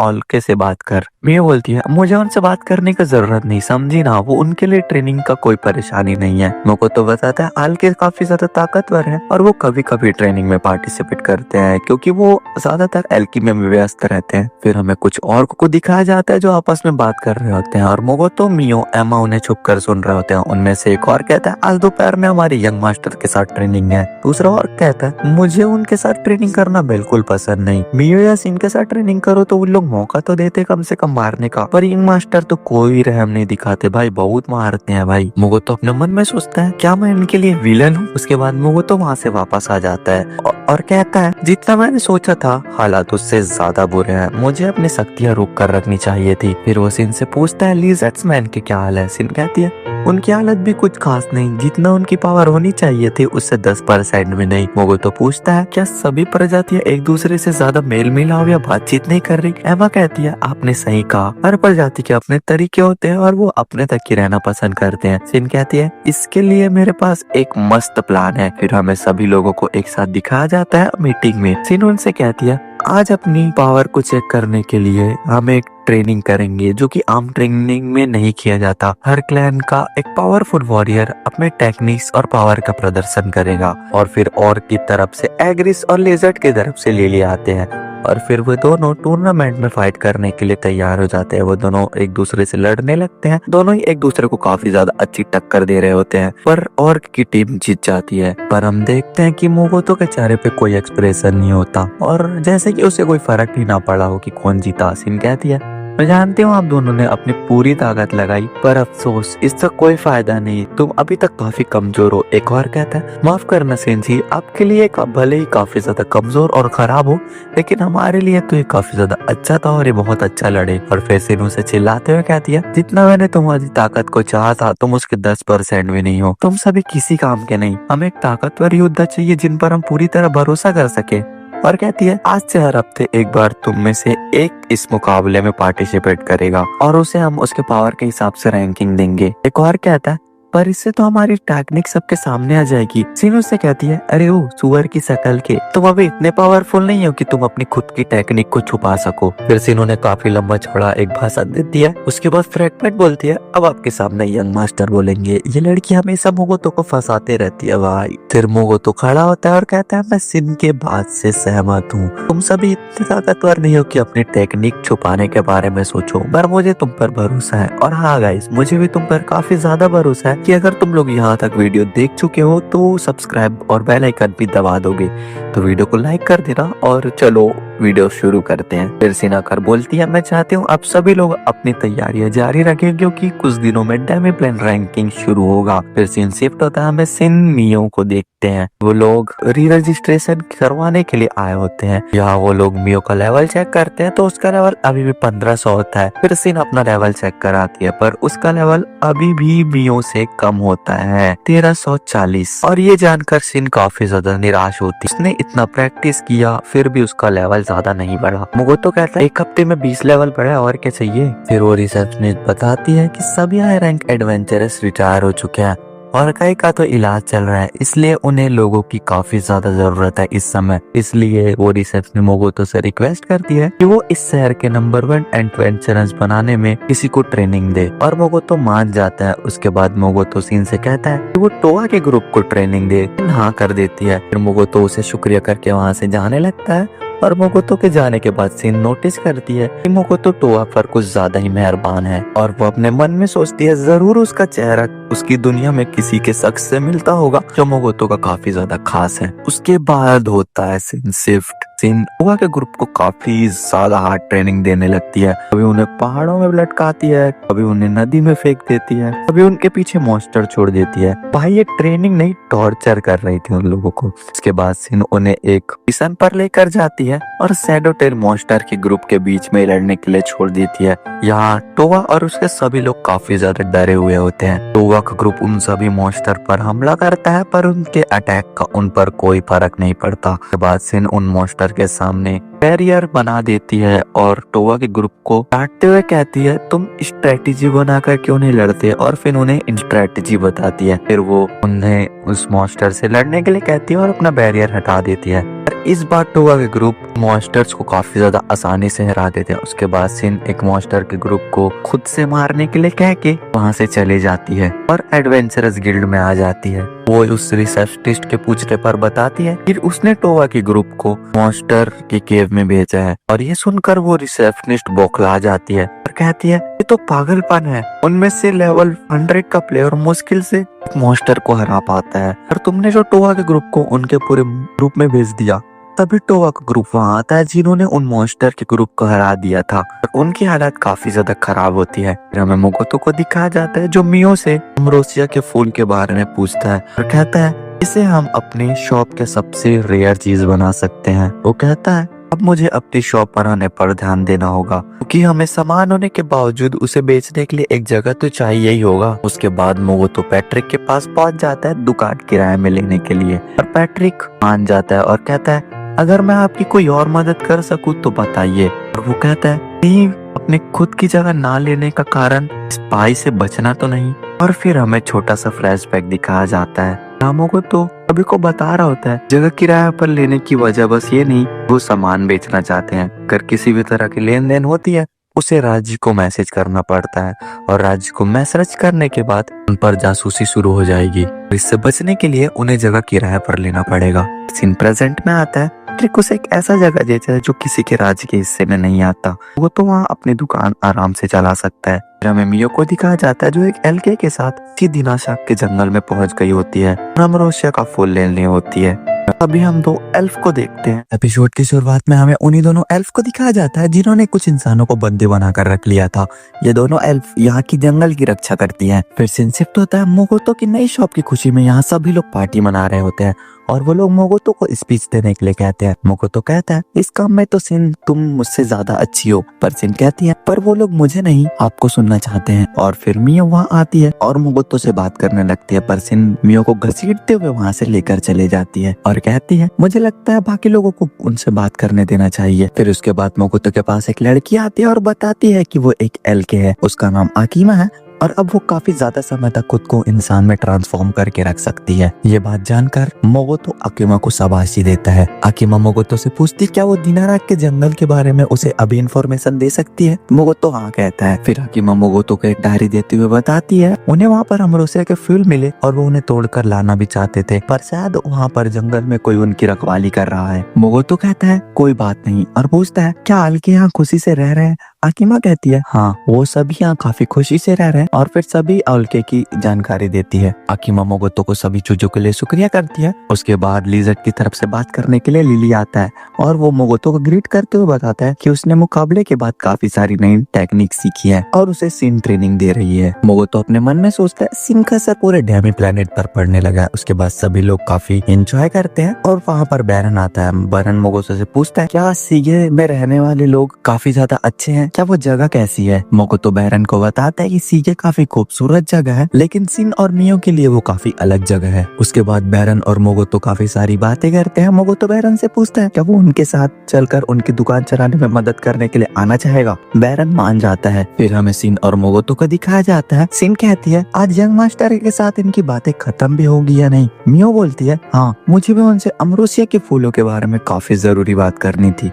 और फिर वो दोनों एक दूसरे से बात कर रहे होते हैं और फिर अचानक से ही उन्हें काफी अजीब फील होता है क्योंकि उन्होंने मोगोतो की प्रेजेंस को फील करना बंद कर दिया होता है और वो लोग काफी घबरा जाते हैं। फिर मियो को शांत कराते हुए कहती है रुक जाओ मैं अब उनकी प्रेजेंस को फील कर पा रही हूँ।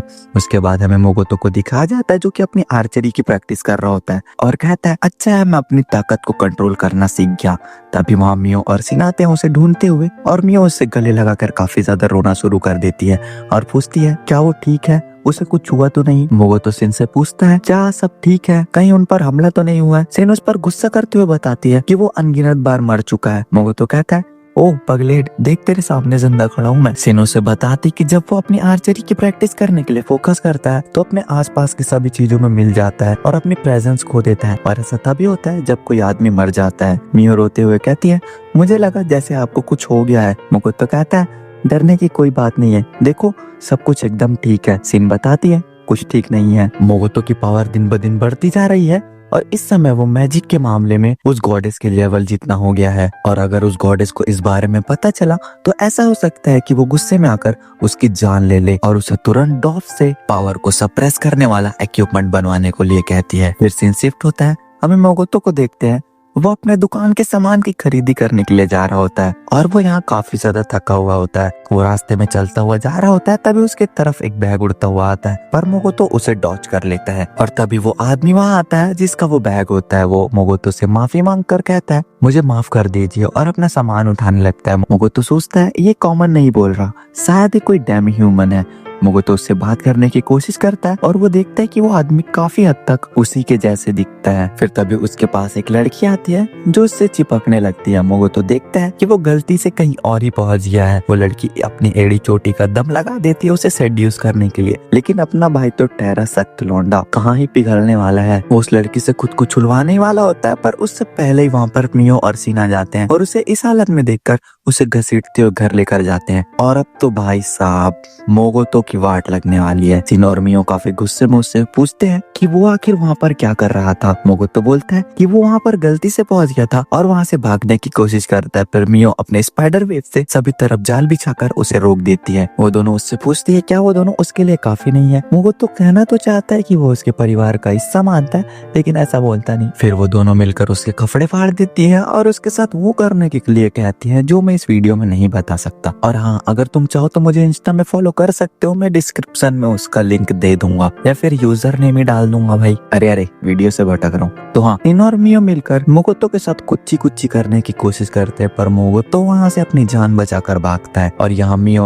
ओवर थिंकिंग करने लगते हैं क्या उन्होंने सही किया। अगर मोगोतो नाराज हो गया तो काफी बड़ी प्रॉब्लम हो जाएगी। पर सीन कहती है अरे कुछ नहीं होगा, मैं हूं ना। फिर हमें मोगोतो की तरफ दिखाया जाता है जो कि फटे कपड़ों के साथ एक पेड़ पर उल्टा लटका होता है। तभी वहाँ एमा आती है और उसे स्पाइडर वेव और पिंक फॉग को देखकर समझ जाती है कि पक्का इसके साथ कुछ गड़बड़ हुआ है। फिर मोगोतो से कहती है कि यहाँ पर ऐसे कपड़े पहनकर रहना मना है और रोकोई ने उसके लिए कोई स्पेशल आर्मर बनाया है, तो जाकर वो उसे देख ले। मोगोतो अपने मन में कहता है तुम मेरे कुछ बातों को सुने भी नहीं समझ गई एमा, तुम काफी ज्यादा अच्छी हो। और फिर हमें रोकोई के घर को दिखाया जाता है जो कि मोगोतो के लिए नई आर्मर देता है और ये आर्मर मोगोतो को काफी ज्यादा पसंद भी आते हैं। उसके बाद उसके पास मियो आती है और जो कुछ भी रात को हुआ उसके लिए उससे माफी मांगती है और कहती है मैं काफी ज्यादा शर्मिंदा हूँ, आप मुझसे नाराज तो नहीं है ना। मोगोतो कहता है कोई बात नहीं, मैं नाराज नहीं हूँ, पर आगे से कोशिश करना कि ऐसी गलती फिर से ना हो। मियो कहती है हाँ ऐसे दोबारा नहीं होगा। फिर मोगोतो कहता है हाँ मुझे याद आया, तुम बता रही थी कि कोई एमरोसिया की फूल की रखवाली कर रहा है। मियो कहती है काफी इविल लुक देते हुए अब वो काम आप मुझ पर छोड़ दीजिए,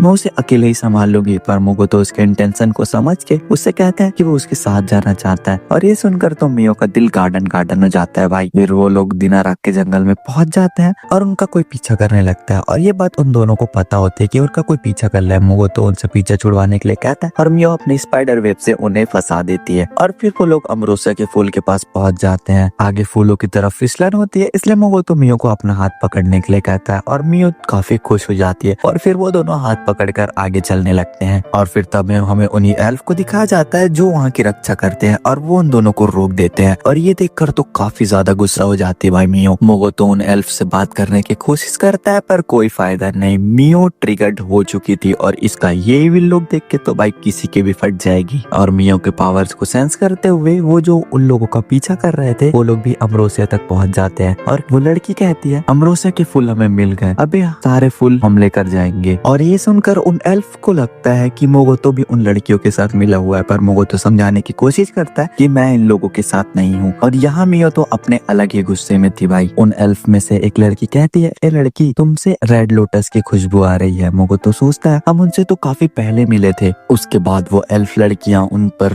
हमला करना शुरू कर देती है और मोगोतो मियो को उठाकर भागने लगता है। और फिर यहाँ वही लड़की आती है जो मोगोतो का पीछा कर रही थी। वो मोगोतो से कहती है तुम भाग क्यों रही हो, जाओ उनसे लड़ो और उन्हें मार दो। मोगोतो कहता है तू मुझे हुक्म देने वाली कौन हो तेरे सेमड़ी। और फिर मोगोतो ये नोटिस करता है कि ये वही लड़की है जो उसे उस दिन मिली थी। वो एल्फ उन पर अभी भी हमला कर रहे होते हैं और इस बार वो फायर बॉल से हमला करते हैं, पर मोगोतो अब डिफेंसिव काय का यूज करके उनसे बच जाता है। और ये एपिसोड यहीं पर खत्म होता है। तो अगर वीडियो पसंद आई तो चैनल को सब्सक्राइब और वीडियो को लाइक जरूर करना। मिलते हैं नेक्स्ट वीडियो में, तब तक के लिए bye bye, take care, tata. इस एपिसोड की शुरुआत एक जंगल के धमाके के साथ होती है। हम देखते हैं मियो, मोगोतो और बाकी एडवेंचरर्स उन एल्फ से बचकर भाग रहे होते हैं। तभी सिन टेलीपैथी से मोगोतो को चिढ़ाते हुए कहती है, लगता है वहाँ काफी ज्यादा इंजॉय कर रहे हैं यंग मास्टर। मोगोतो सिन से पूछता है क्या वो उनकी कोई मदद कर सकती है। सिन कहती है, मुझे यहाँ अकेला छोड़कर मियो के साथ डेट पर जाने वाले की मदद करने का मेरा कोई प्लान नहीं है। मोगोतो सिन से कहता है कि वो कोई डेट पर नहीं आया है, ऐसा वो गलत समझ रही है। फिर सिन उसे अपनी नई कटारा बनवाने के लिए और चावल की खेती करने के लिए परमिशन मांगती है और फिर मोगोतो मान जाता है। फिर सिन मोगोतो से कहती है वो एडवेंचरस के पैरों पर स्मोक स्केट्स बनाए और इसी मौके का फायदा उठाकर वो मिस्ट गेट खोल देगी और उन सभी को मोगोतो के बनाए मैजिक सिटी पहुंचा देगी। और वो मियो को शांत कराने का तरीका बताती है कि वो उसका फेवरेट खाना उसे ला कर दे, जो कि मोगोतो खुद होता है। उसके बाद मोगोतो उन एडवेंचरर्स पर हमला करके उन्हें मैजिक सिटी में भेज देता है और अपने हाथों से खून निकाल कर वो मियो को पिला देता है और मियो शांत हो जाती है। उसके बाद वो एल्फ उन पर अपने हमला करने के लिए अपने मैजिक से तलवार बनाकर उन पर हमला करती है, पर मियो उनके हमले को नलीफाई कर देती है। और ये देखकर वो एल्फ काफी ज्यादा हैरान होती है क्योंकि उनका कोई भी स्पेल काम नहीं कर रहा होता। उसके बाद मोगोतो उनकी मैजिक स्टिक और बो को तोड़ देता है और उन दोनों को बांधने के लिए कहता है मियो से। फिर सीन शिफ्ट होता है, हमें उन्हीं तीनों एडवेंचरर्स को दिखाया जाता है जो कि मैजिक सिटी पर पहुंच गए होते हैं और उन्हें ये समझ नहीं आ रहा होता कि आखिर वो अचानक से कहाँ पहुंच गए। तभी उनके पास फ्रैगमेंट और कुछ लोग आते हैं जो कि उनका स्वागत करते हैं। फिर हमें वापस मोगोतो को दिखाया जाता है जो उन एल्फ से बात कर रहा होता है और उन्हें बताता है कि वो यहाँ पर हमला करने नहीं बल्कि बिजनेस करने के लिए आया है। वो एल्फ कहती है कि हमें बाकियों से बात करनी होगी,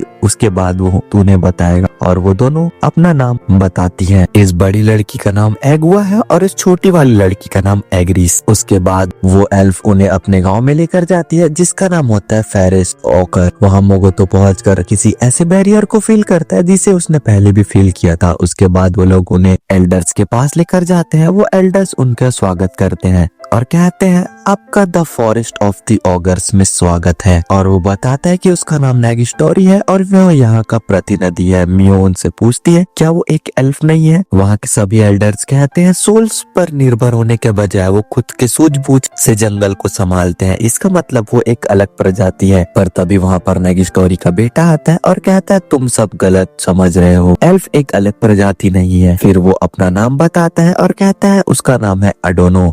फिर वो आपस में आर्गुमेंट करने लगते हैं और किसी ड्रैगन रक्षा कवच के बारे में बात कर रहे होते हैं। उसके बाद वो एल्फ मोगोतो कुछ सवाल पूछने की बात करते हैं और सवाल का जवाब देते हुए शाम हो जाती है। फिर एगुआ और एग्रीस मोगोतो से माफी मांगती है और कहती है माफी के तौर पर हमने आपके लिए पार्टी रखी है। फिर वो लोग मोगोतो को अपने मास्टर से मिलवाने की बात करते हैं और तभी एक आदमी दीवार तोड़ता हुआ उनके पास आता है। और हाँ गाइस, ये घोड़े जैसे शरीर वाला गधा इनका मास्टर है। वो आदमी अपना नाम मोंडो बताता है और वो मोगोतो से हाथ मिलाता है, पर ये देखकर मियो उससे काफी ज्यादा ट्रिगर उठाती है और उसे उठाकर फेंक देती है। और यहाँ वो मोंडो जमीन पर पड़ा पड़ा सोच रहा होता है इतना पावरफुल हमला आखिर वो है कौन, और उस आदमी ने भी अपनी पावर को एक्टिवेट नहीं किया था। और ये सोचकर वो पागलों की तरह हंसने लगता है और फिर वो काफी इवल लग देता हुआ कहता है उन दोनों को मुझसे मिलकर काफी ज्यादा अफसोस होगा। अबे बेवकूफ, थोड़ी देर रुक जा, तुझे पता चलेगा कि किसे अफसोस होगा। उसके बाद मोगोतो मियो से कहता है कि वो एडोनस और मोंडो की जानकारी इकट्ठा करने में उसकी मदद करे और फिर मियो उनकी जानकारी इकट्ठा करने के लिए चले जाती है। मियो अपने मन में सोचती है यंग मास्टर के लिए काम करना काफी ज्यादा खुशी की बात है, पर आजकल वो काफी अलग बर्ताव करते हैं। उसके बाद मियो मोंडो की जासूसी करती है और उसे पता चलता है कि उससे पर किसी ने कंट्रोल कर रखा है और वो देखते हैं कि उसने जो गाँव में जाल बिछाया था उसने कुछ पकड़ लिया है और वो किसी की टेलीपैथी होती है। मियो समझ जाती है कि पहली आवाज तो एडोनस की है, पर वो दूसरी आवाज को पहचान नहीं पाती। एडोनो उस अननोन पर्सन से कहता है चिंता मत करो, यहाँ किसी को भी पता नहीं चलेगा कि हमने डिमन से कॉन्ट्रैक्ट किया है। उसके बाद मियो आकर सभी बातों को मोगोतो को बता देती है। उसके बाद मोगोतो मियो को सिन की जगह लेकर सिन को गाँव में भेजने के लिए कहता है और कहता है वही बस मेरे सवालों का जवाब दे सकती है। फिर सिन शिफ्ट होता है, हम देखते हैं कि सभी एल्फ पार्टी कर रहे होते हैं और मोगोतो देखता है कि मोंडो और ओडोनस अकेले में जाकर बात कर रहे होते हैं। पर तभी हम देखते हैं कि मोंडो अपने ऊपर से काबू खो देता है और वो ओडोनो की सोल को जाकर एब्जॉर्ब कर लेता है। और फिर हम एक विच को देखते हैं। मोगोतो उससे मारने का कारण पूछता है और कहता है क्या तुम्हारी उससे कोई दुश्मनी थी। वो विच कहता है इससे तो मेरी कोई दुश्मनी नहीं थी, पर हाँ मेरी दुश्मनी तुमसे है। और वो लीच मोगोतो पर हमला कर देता है, पर उसके हमले का उस पर कोई असर नहीं होता। मोगोतो अपने पावर का यूज करके उसकी पूरी पावर खींच लेता है और यहाँ सभी लोग काफी हैरान होते हैं। फिर तभी वहाँ सिन पहुंच जाती है। मोगोतो सिन से कहता है कि वो लीच से बाद में बात करना चाहता है। उसके बाद सिन लीच को कहीं और टेलीपोर्ट कर देती है। उसके बाद वो सभी एल्डर्स मोगोतो को बताते हैं कि हमें पता था कि तुम कोई व्यापारी नहीं हो, इसलिए हमने पहले से फेक पार्टी रखी ताकि हम तुम्हें मार सके। और ये सच्चाई जानकर तो मोगोतो के पैरों तले जमीन खिसक जाती है भाई। फिर तभी सिन को कुछ याद आता है और वो वेल्ग स्टोरी से कहती है, तुमसे काफी समय बाद मिलकर अच्छा लगा वेल्ग स्टोरी। वेल्ग स्टोरी सिन को नहीं पहचान पाता तो सिन उसे याद दिलाते हुए कहती है, भूल गए तुमने रोते हुए मुझसे सुरक्षा कवच की भीख मांगी थी। और ये सुनकर तो वेल्ग स्टोरी की पूरी याददाश्त तरोताजा हो जाती है। वो पहचान जाता है कि ये लड़की कोई और नहीं बल्कि सिन ही है और ये सभी उसे ग्रीट करने लगते हैं। सिन कहती है कि तुम्हें मुझे नहीं बल्कि यंग मास्टर को ग्रीट करना चाहिए और बताती है कि मोगोतो ही उसका यंग मास्टर है। और ये सुनकर तो उनके चेहरे का रंग उड़ जाता है और फिर हम उस लीच को दिखाया जाता है जिससे मोगोतो पूछताछ कर रहा होता है कि वो उस जंगल में क्या कर रहा था। वो लीच कहता है कि वो उस जंगली ओगर के शरीर पर घुस गया था ताकि वो उसकी क्षमता को जांच सके।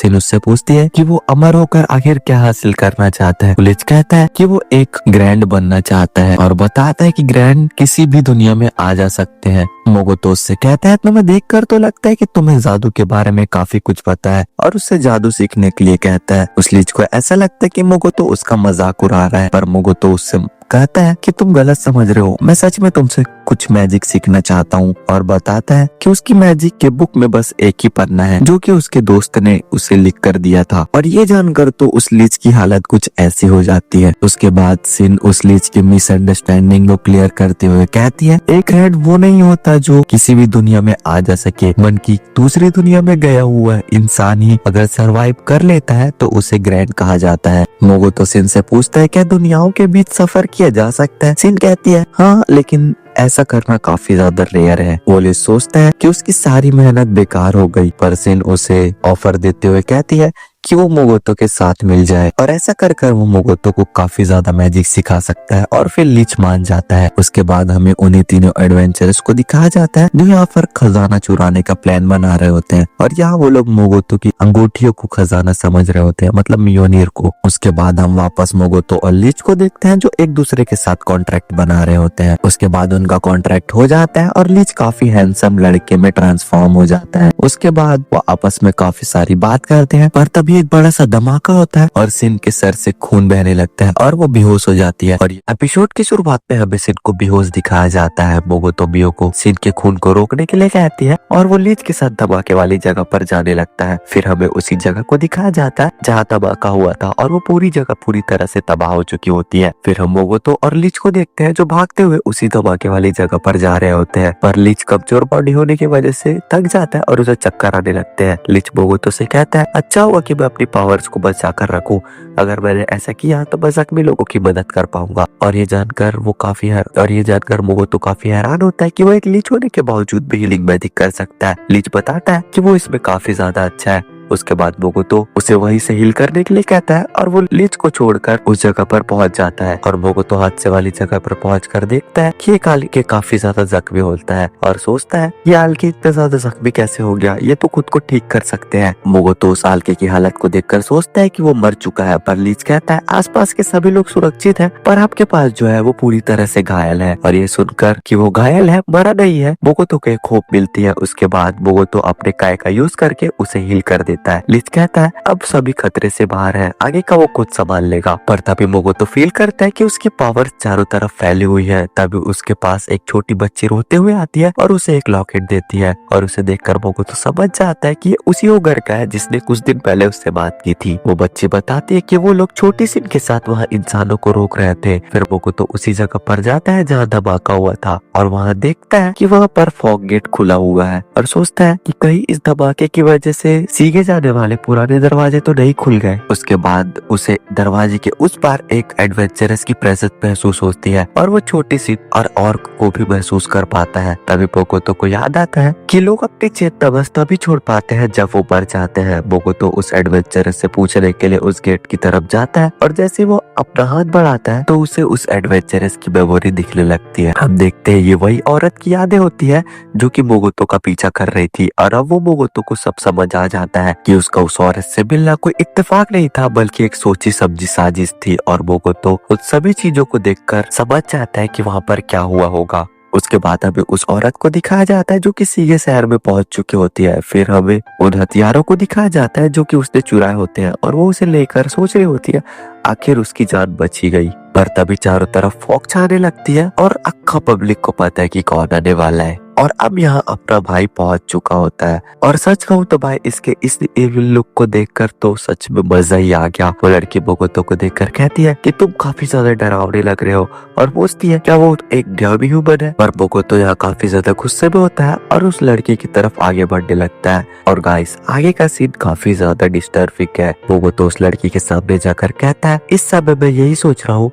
कि उन लोगों के बजाय तुम्हें मार देना चाहिए था और अपने डैगर को निकालता है। और ये देखकर वो लड़की काफी ज्यादा डर जाती है और अपने हथियार से बोगोतो पर हमला करने लगती है पर उसके शील्ड से बोगोतो को कुछ नहीं होता। उसके बाद बोगोतो उस लड़की के दोनों हाथ को काट देता है और फिर अपना डैगर उसके गले में घुसा देता है और उसे मार देता है। उसके बाद बोगोतो की आंखों से अपने आप ही आंसू निकलने लगते हैं और ये इस वजह से हो रहा है क्योंकि उसने पहली बार किसी इंसान की जान ली है। उसके बाद सीन शिफ्ट होता है, हमें उस योगर के फ्यूनरल को दिखाया जाता है। बोगोतो बताता है कि उसने ये दिखाने की कोशिश की कि वो ठीक है और बैकपेट और ऑगर को आखिरी अलविदा किया। फिर अब सभी को घर पर दिखाया जाता है और बोगोतो लीच का नाम शेकी रखता है और बताता है कि शेकी का मतलब होता है ज्ञान या फिर कॉमन सेंस और ये नाम शेकी को काफी ज्यादा पसंद आता है। फिर बोगोतो सिन से पूछता है जब धमाका हुआ था तो उस एडवेंचरस की मेमोरी उसे देख पाई थी पर मेमोरीज देखना तो तुम्हारी शक्तियां है ना, कहीं ऐसा तो नहीं कि मेरे और तुम्हारे कॉन्ट्रैक्ट के कारण मैं तुम सभी का एक मिक्सचर बन चुका हूँ।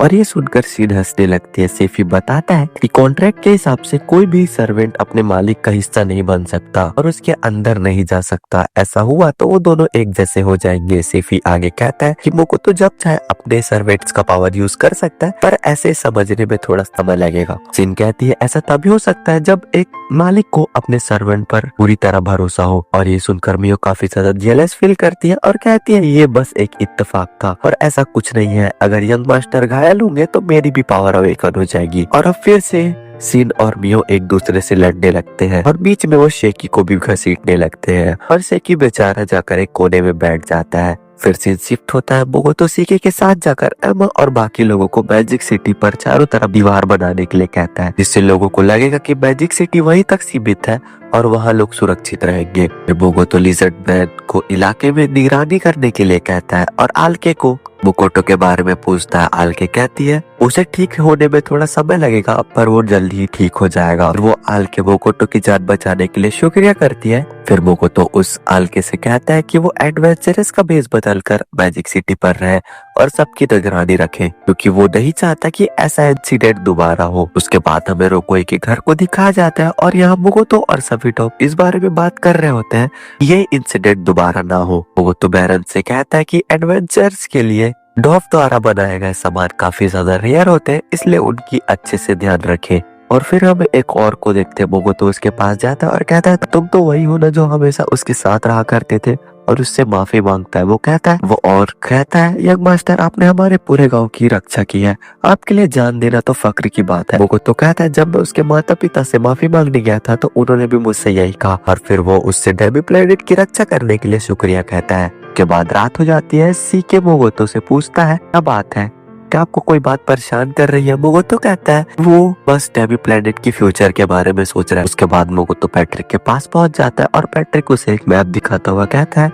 कि न्यूट्रल सिटी यहाँ पढ़ने के लिए काफी सारी जगह है। बोगोतो उस मैप को देखकर सोचता है कि ये तो बिल्कुल जापान के महाद्वीप जैसा ही है। फिर पैट्रिक का बटलर उससे कहता है रोडिस्कार शहर के और मिलिया हम राज्य के बीच में है और यहाँ किसी भी राज्य का दखल अंदाजी नहीं है, वहाँ वो अपना बिजनेस किसी परेशानी के बिना ही कर सकता है। बोगोतो सोचता है मैं यहाँ ऐसा ही नहीं जा सकता। फिर वो पैट्रिक से कहता है कि उसने उससे एक झूठ बोला है और अपने मास्क को उतार कर दिखाता है। पैट्रिक तो उसे देखकर पहले काफी ज्यादा हैरान होता है और कहता है कोई बात नहीं, मेरे परिवार पर श्राप के बावजूद भी प्यार उनके लिए कम नहीं हुआ था। यहाँ पर उतना ही भरोसा करता हूँ जितना पहले किया करता था। उसके बाद वो अपने साथ सिकी को ले जाने के लिए कहता है और बताता है कि सिकी ने इंसानों पर काफी ज्यादा रिसर्च की है, इसलिए वो इस काम के लिए सही रहेगा। सिन पूछती है कि वो इतनी जल्दी क्यों जाना चाहता है। को तो बताता है कि वो इस दुनिया के बारे में और अपने माता पिता के बारे में और जानना चाहता है। तभी वहाँ वो गॉडेस मोगोतो को ढूंढ लेती है और उसे एक अलग जगह पर टेलीपोर्ट कर देती है। और यहाँ पैट्रिक का बटलर उसे बता रहा होता है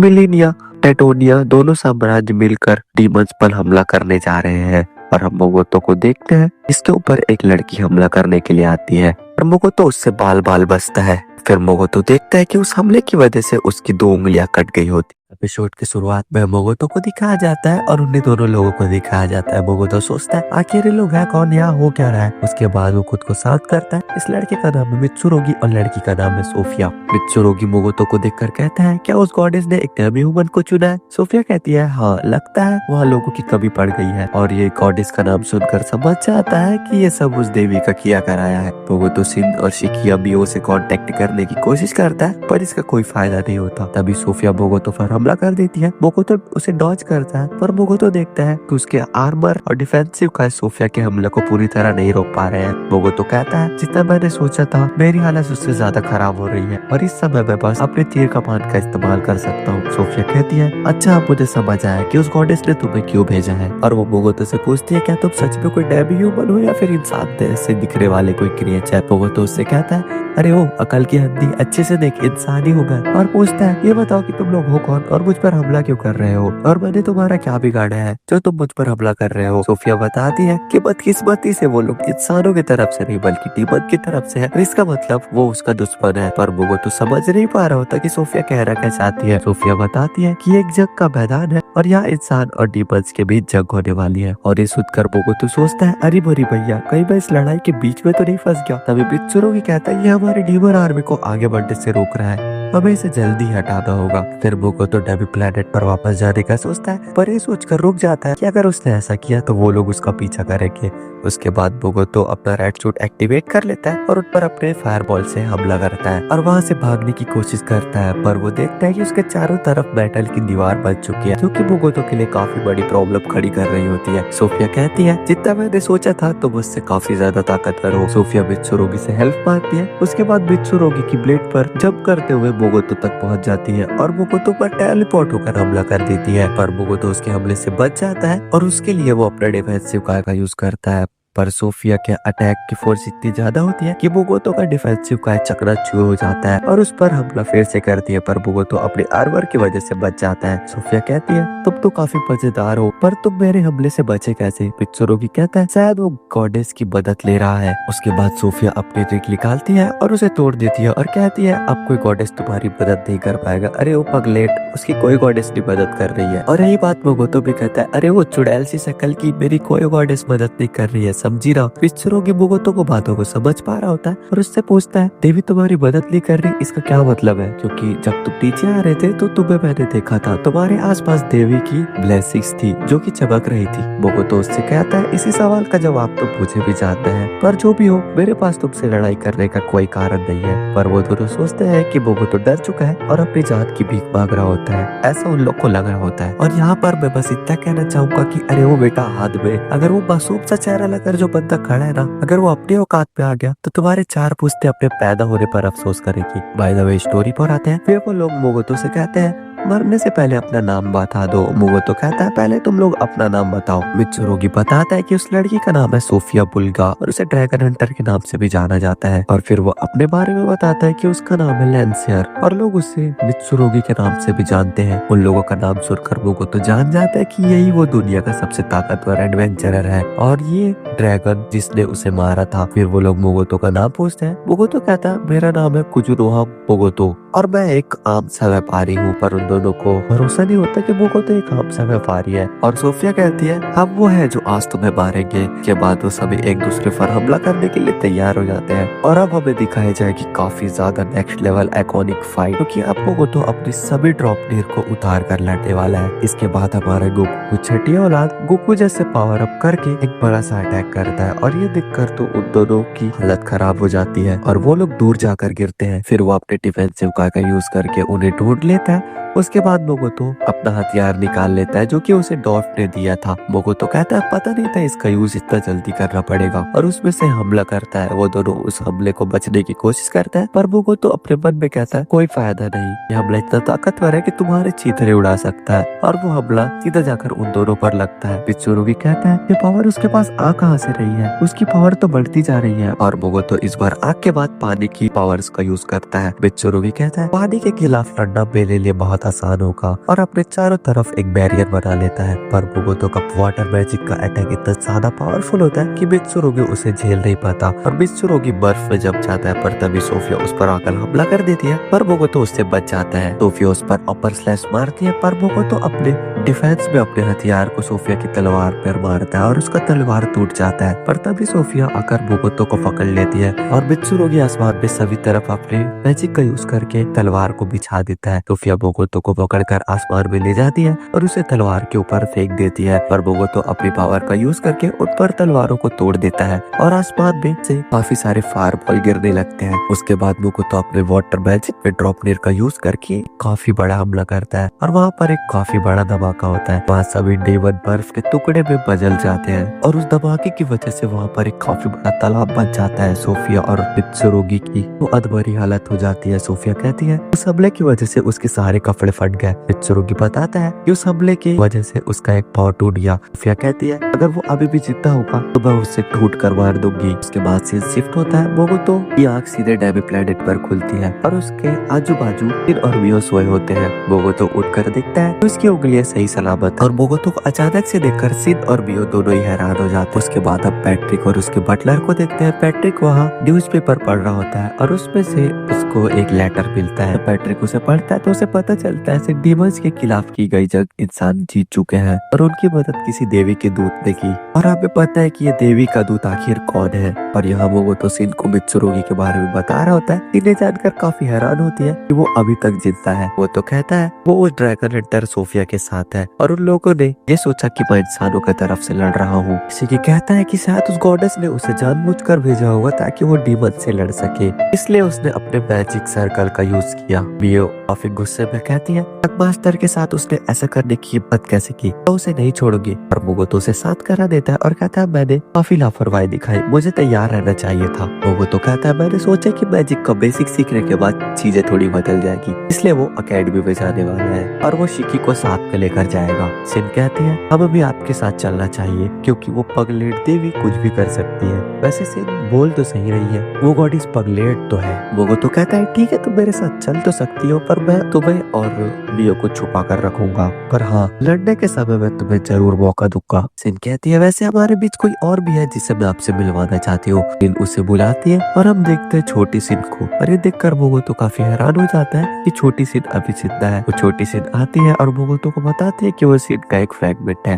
सिन बताती है कि हालांकि उसकी फीलिंग्स एक दूसरे से कनेक्टेड है, पर हर फ्रैगमेंट की अपनी अलग पहचान होती है और कहते हैं इसे बनाने के लिए उसने उसकी अंगूठी का यूज किया जिसमें मोगोतो की पावर थी। उसके बाद मोगोतो उस छोटी सिन का आपको मोए रखता है। सिन कहती है क्योंकि आपके पावर से बनी है इसलिए वो आपकी बेटी जैसी हुई। और ये सुनकर तो मोगोतो बौखला जाता है और ये सुनकर मियो काफी गुस्से में आ जाती है और उसका गुस्सा 7वें आसमान पर चढ़ जाता है। फिर सिन कोमोए से मोगोतो को पापा कहने के लिए कहती है और जैसे ही कोमोए मोगोतो को पापा बोलती है, 3 काफी बड़े धमाके होते हैं वहाँ पर और सबको पता है कि ये 3 धमाके किसने किए होंगे। उसके बाद हम एगुआ एरिस और उसके मास्टर को देखते हैं जो कि लिजर्ड मैन और ऑर्क के साथ ट्रेनिंग कर रहे होते हैं और लिजर्ड मैन और ऑर्क उनकी काफी अच्छे से बैंड बजा रहे होते हैं। एरिस कहती है पता नहीं ये ट्रेनिंग कितने समय तक चलेगा। उसके बाद उसका मास्टर कहता है मुझे यकीन है कि ये ट्रेनिंग चलने के बाद हम और भी ज्यादा ताकतवर हो जाएंगे। फिर हम मोगोतो को देखते हैं और उसके पास सीन आकर बताती है कि वो एल्फ को इसलिए ट्रेनिंग दे रही है क्योंकि वो चाहते हैं कि उन्हें भी प्लेनेट रेड पे पार्टिसिपेट करा सके। उसके बाद मोगोतो बताता है कि मैजिक सिटी की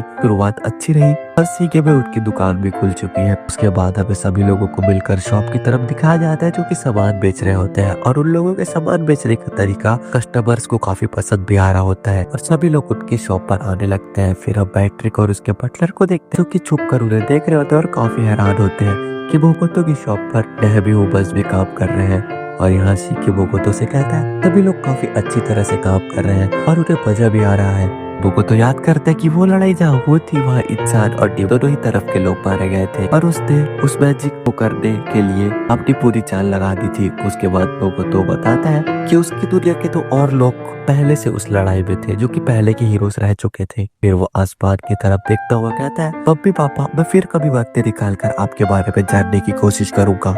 तभी वहाँ एमा आती है और कहती है सभी लोग हमारी दुकान खोलने की खुशी में पार्टी के लिए तैयार है। वो तो एमा को देखकर सोचता है एमा के मिलने के बाद ही सब कुछ की शुरुआत हुई थी।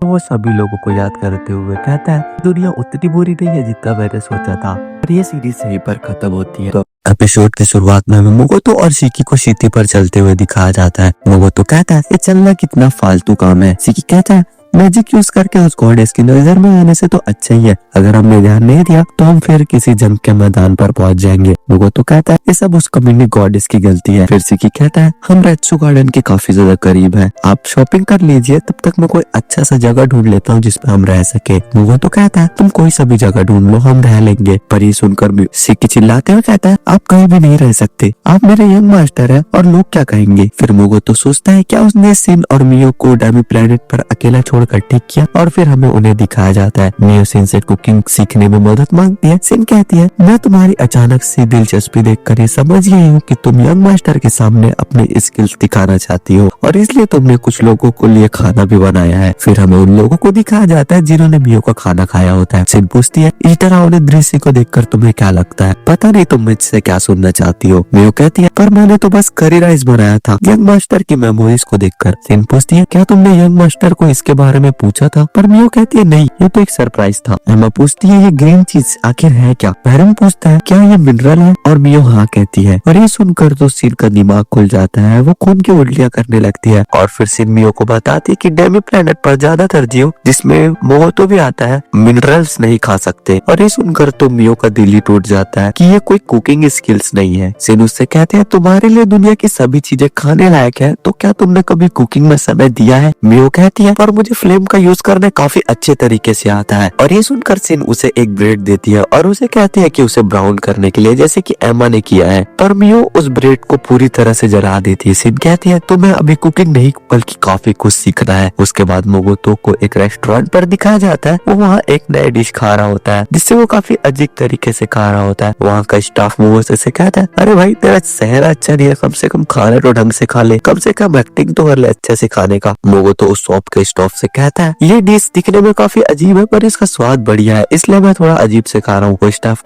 स्टाफ कहता है तुम मैजिक राइड क्यों कर रहे हो। मोगोतो उसे बताते हैं कि किसी रीजन की वजह से कॉमन नहीं बोल सकता और अपने मन में सोचता है कि सब उस कबिनी गॉडेस की वजह से है। भाई तू इस दुनिया में भी उस गॉडेस की वजह से ही आया है। उसके बाद वो स्टाफ मोगोतो से कहता है अगर वो एक एडवेंचर है तो वो उसकी मदद कर सकता है क्योंकि उसने हंटिंग रिक्वेस्ट भेज रखी है। मोगोतो कहता है कि वो गिल्ड के साथ रजिस्टर तो कर चुका है पर वो एक मर्चेंट भी है और ये सुनकर तो उसके आसपास वाले लोग उसे काफी ज्यादा क्रीपी स्माइल देते हैं, पता नहीं क्यों लेकिन देते हैं। उसके बाद मोगोतो उस शॉप से बाहर निकल जाता है और जब वो अपने रूम की तरफ जा रहा होता है तो लोग काफी भरा बुरा बोल रहे होते हैं। ये तो दुनिया का रूल है भाई। मोगोतो अपने मन में सोचता है ये पहली बार से तो काफी ज्यादा सहने लायक है। फिर वो एडवेंचर्स गिल्ड में पहुंच जाता है। वहाँ रिसेप्शनिस्ट मोगोतो को बोलती है तुम्हारा रैंक ई है तो तुम स्पेशल मिशन क्यों लेना चाहते हो। मोगोतो उससे कहता है कि उसकी रैंक कुछ कारण की वजह से ऊपर नहीं जा रही। फिर वो अपने अपने मिशन चुनने के लिए बोर्ड के पास जाता है, पर उससे सभी रैंक ऊपर वाली दिखती है, उसके लायक कोई रैंक ही नहीं होता, मतलब ई रैंक के ऊपर वाला। तभी वहाँ पर एक लड़की आती है और कहती है मून ओवर द रैंक हम पर हमला कर रहे हैं। मोगोतो कहता है ये सॉन्ग मुझे काफी ज्यादा पसंद है, पर ये हमला कर रहे हैं इसका क्या मतलब है, गाना हमला कर रही है। वो लड़की कहती है कि वो रिवॉर्ड देने के लिए भी तैयार है, पर वो रिसेप्शनिस्ट मना कर देता है और कहता है हमारे पास लोगों की काफी ज्यादा कमी है और उस लुटेरों के गिल्ड में कम से कम 100 बंदों से ज्यादा लोग हैं। और ये सारी बात मोगोतो दूर खड़ा होकर सुन रहा होता है और तभी वहाँ कुछ लोग आकर उस लड़की को परेशान करने लगते हैं। वो लड़की कहती है गॉडेस हमसे गुस्सा है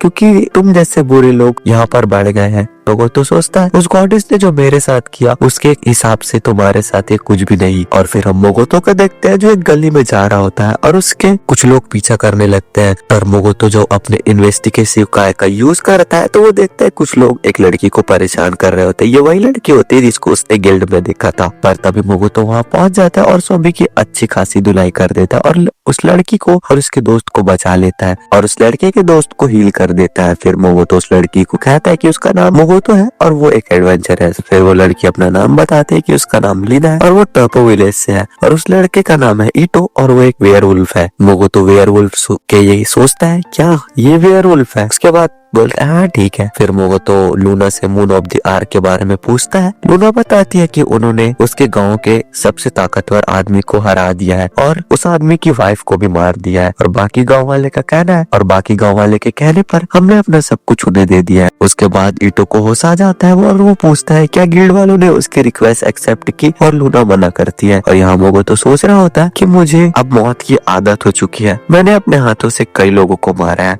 उसके बाद मोगोतो कहता है कि वो उन्हें उनके गांव तक छोड़ना चाहता है पर लूना कहती है कि उनका गांव काफी ज्यादा दूर है, वो वहां नहीं जा पाएगा। पर मोगोतो उन दोनों को पकड़कर जंप करता हुआ काफी ऊंची छलांग लगाते हुए उनके गांव तक पहुंचा देता है और लूना गांव में लोगों को बुलाने चले जाती है और उसे वहीं रुकने को लिए कहती है। मोगोतो इटो से कहता है क्या तुम इस गांव में नहीं जाने वाले। और इटो ये देखकर काफी ज्यादा हैरान होता है कि मोगोतो वेयरवुल्फ की लैंग्वेज बोल रहा है। मोगोतो उसे बताता है कि वो कॉमन छोड़कर सब कुछ बोल सकता है। इटो बताता है कि उसका गाँव यहाँ से थोड़ी दूर है और यहाँ वो इसलिए आता है क्योंकि लूना और गांव के कुछ लोग उसे पसंद है। फिर मोगोतो अपनी इन्वेस्टिगेशन का यूज करके देखता है कि वहाँ के गांव के काफी सारे लोग मरे पड़े हैं और ये बात वो इटो को करता है। उसके बाद मोगोतो इटो से कहता है वैसे मैंने जब तुम्हें उठाया तब तुम जाग रहे थे, मैं वजन से बता सकता हूँ कि कौन बेहोश है और कौन जाग रहा है, तो अगली बार लूना की रक्षा करना। फिर वो अपनी पावर से कुछ डिटेक्ट करता है और जंगल की तरफ जाने लगता है। उसके बाद सीन शिफ्ट होता है, हमें मियो को देखते हैं जो की बोल रही होती है मैंने तो सबसे अच्छा वेजिटेबल सुना है। पर तभी हम वहाँ के लोगों को देखते हैं जो काफी ज्यादा बुरी हालत में पड़े होते हैं। एमा वहाँ आती है और कहती है मुझे पता था कि ऐसा कुछ होने वाला है इसलिए मेडिसिन साथ लाई थी। और हमें पता चलता है कि उनकी ऐसी हालत मियो के खाना खाने की वजह से हुआ है। पर मियो अभी भी हार नहीं मानती और खाने बनाने की कोशिश जारी रखती है। और अब मियो अपने मन में सोचती है कि ये कुकिंग काफी ज्यादा मुश्किल है। फिर सिनु से दुनिया घूमने के लिए कहती है और कहती है कि अगर तुम दुनिया घूमोगी तो तुम्हें मसालों के बारे में और उसके इंग्रेडिएंट्स के बारे में काफी ज्यादा आइडिया मिलेगा। और ये आइडिया मियो को काफी ज्यादा पसंद आता है और ये सुनकर चारों तरफ तो खुशी की लहर दौड़ उठती है कि मियो को अब खराब खाना नहीं खाना पड़ेगा। पर वहाँ सिन सोच रही होती है कि उसको इन्वेस्टिगेशन जल्दी पूरी करनी होगी क्योंकि यंग मास्टर कभी भी खतरे पर पड़ सकते हैं। उसके बाद हमें उन्हीं लुटेरों को दिखाया जाता है जो बॉनफायर जलाकर वहाँ पर बैठे होते हैं और वहाँ मोगोतो पहुंच चुका होता है और वो अपनी स्किल का यूज करके वहाँ पर चारों तरफ साइलेंस फैला देता है और सब कुछ एकदम शांत हो जाता है। फिर मोगोतो अपने आर्चरी स्किल्स का यूज करके वहाँ के लोगों को एक एक करके मारने लगता है और फिर वहाँ काफी बड़ा धमाका होता है जिसमें सभी गाँव वाले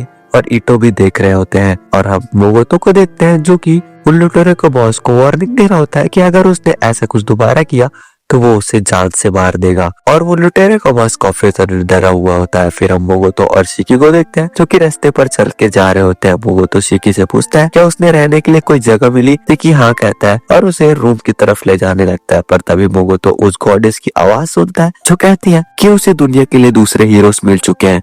और ये एपिसोड यहीं पर खत्म होता है। तो अगर वीडियो पसंद आए तो चैनल को सब्सक्राइब और वीडियो को लाइक कर देना। और नेक्स्ट एपिसोड के लिए लाइक एम रखते हैं 1K लाइक का, तो आई होप तुम लोग कर दोगे। तो मिलते हैं नेक्स्ट वीडियो में, तब तक के लिए bye bye, take care, tata और प्लीज सब्सक्राइब कर देना।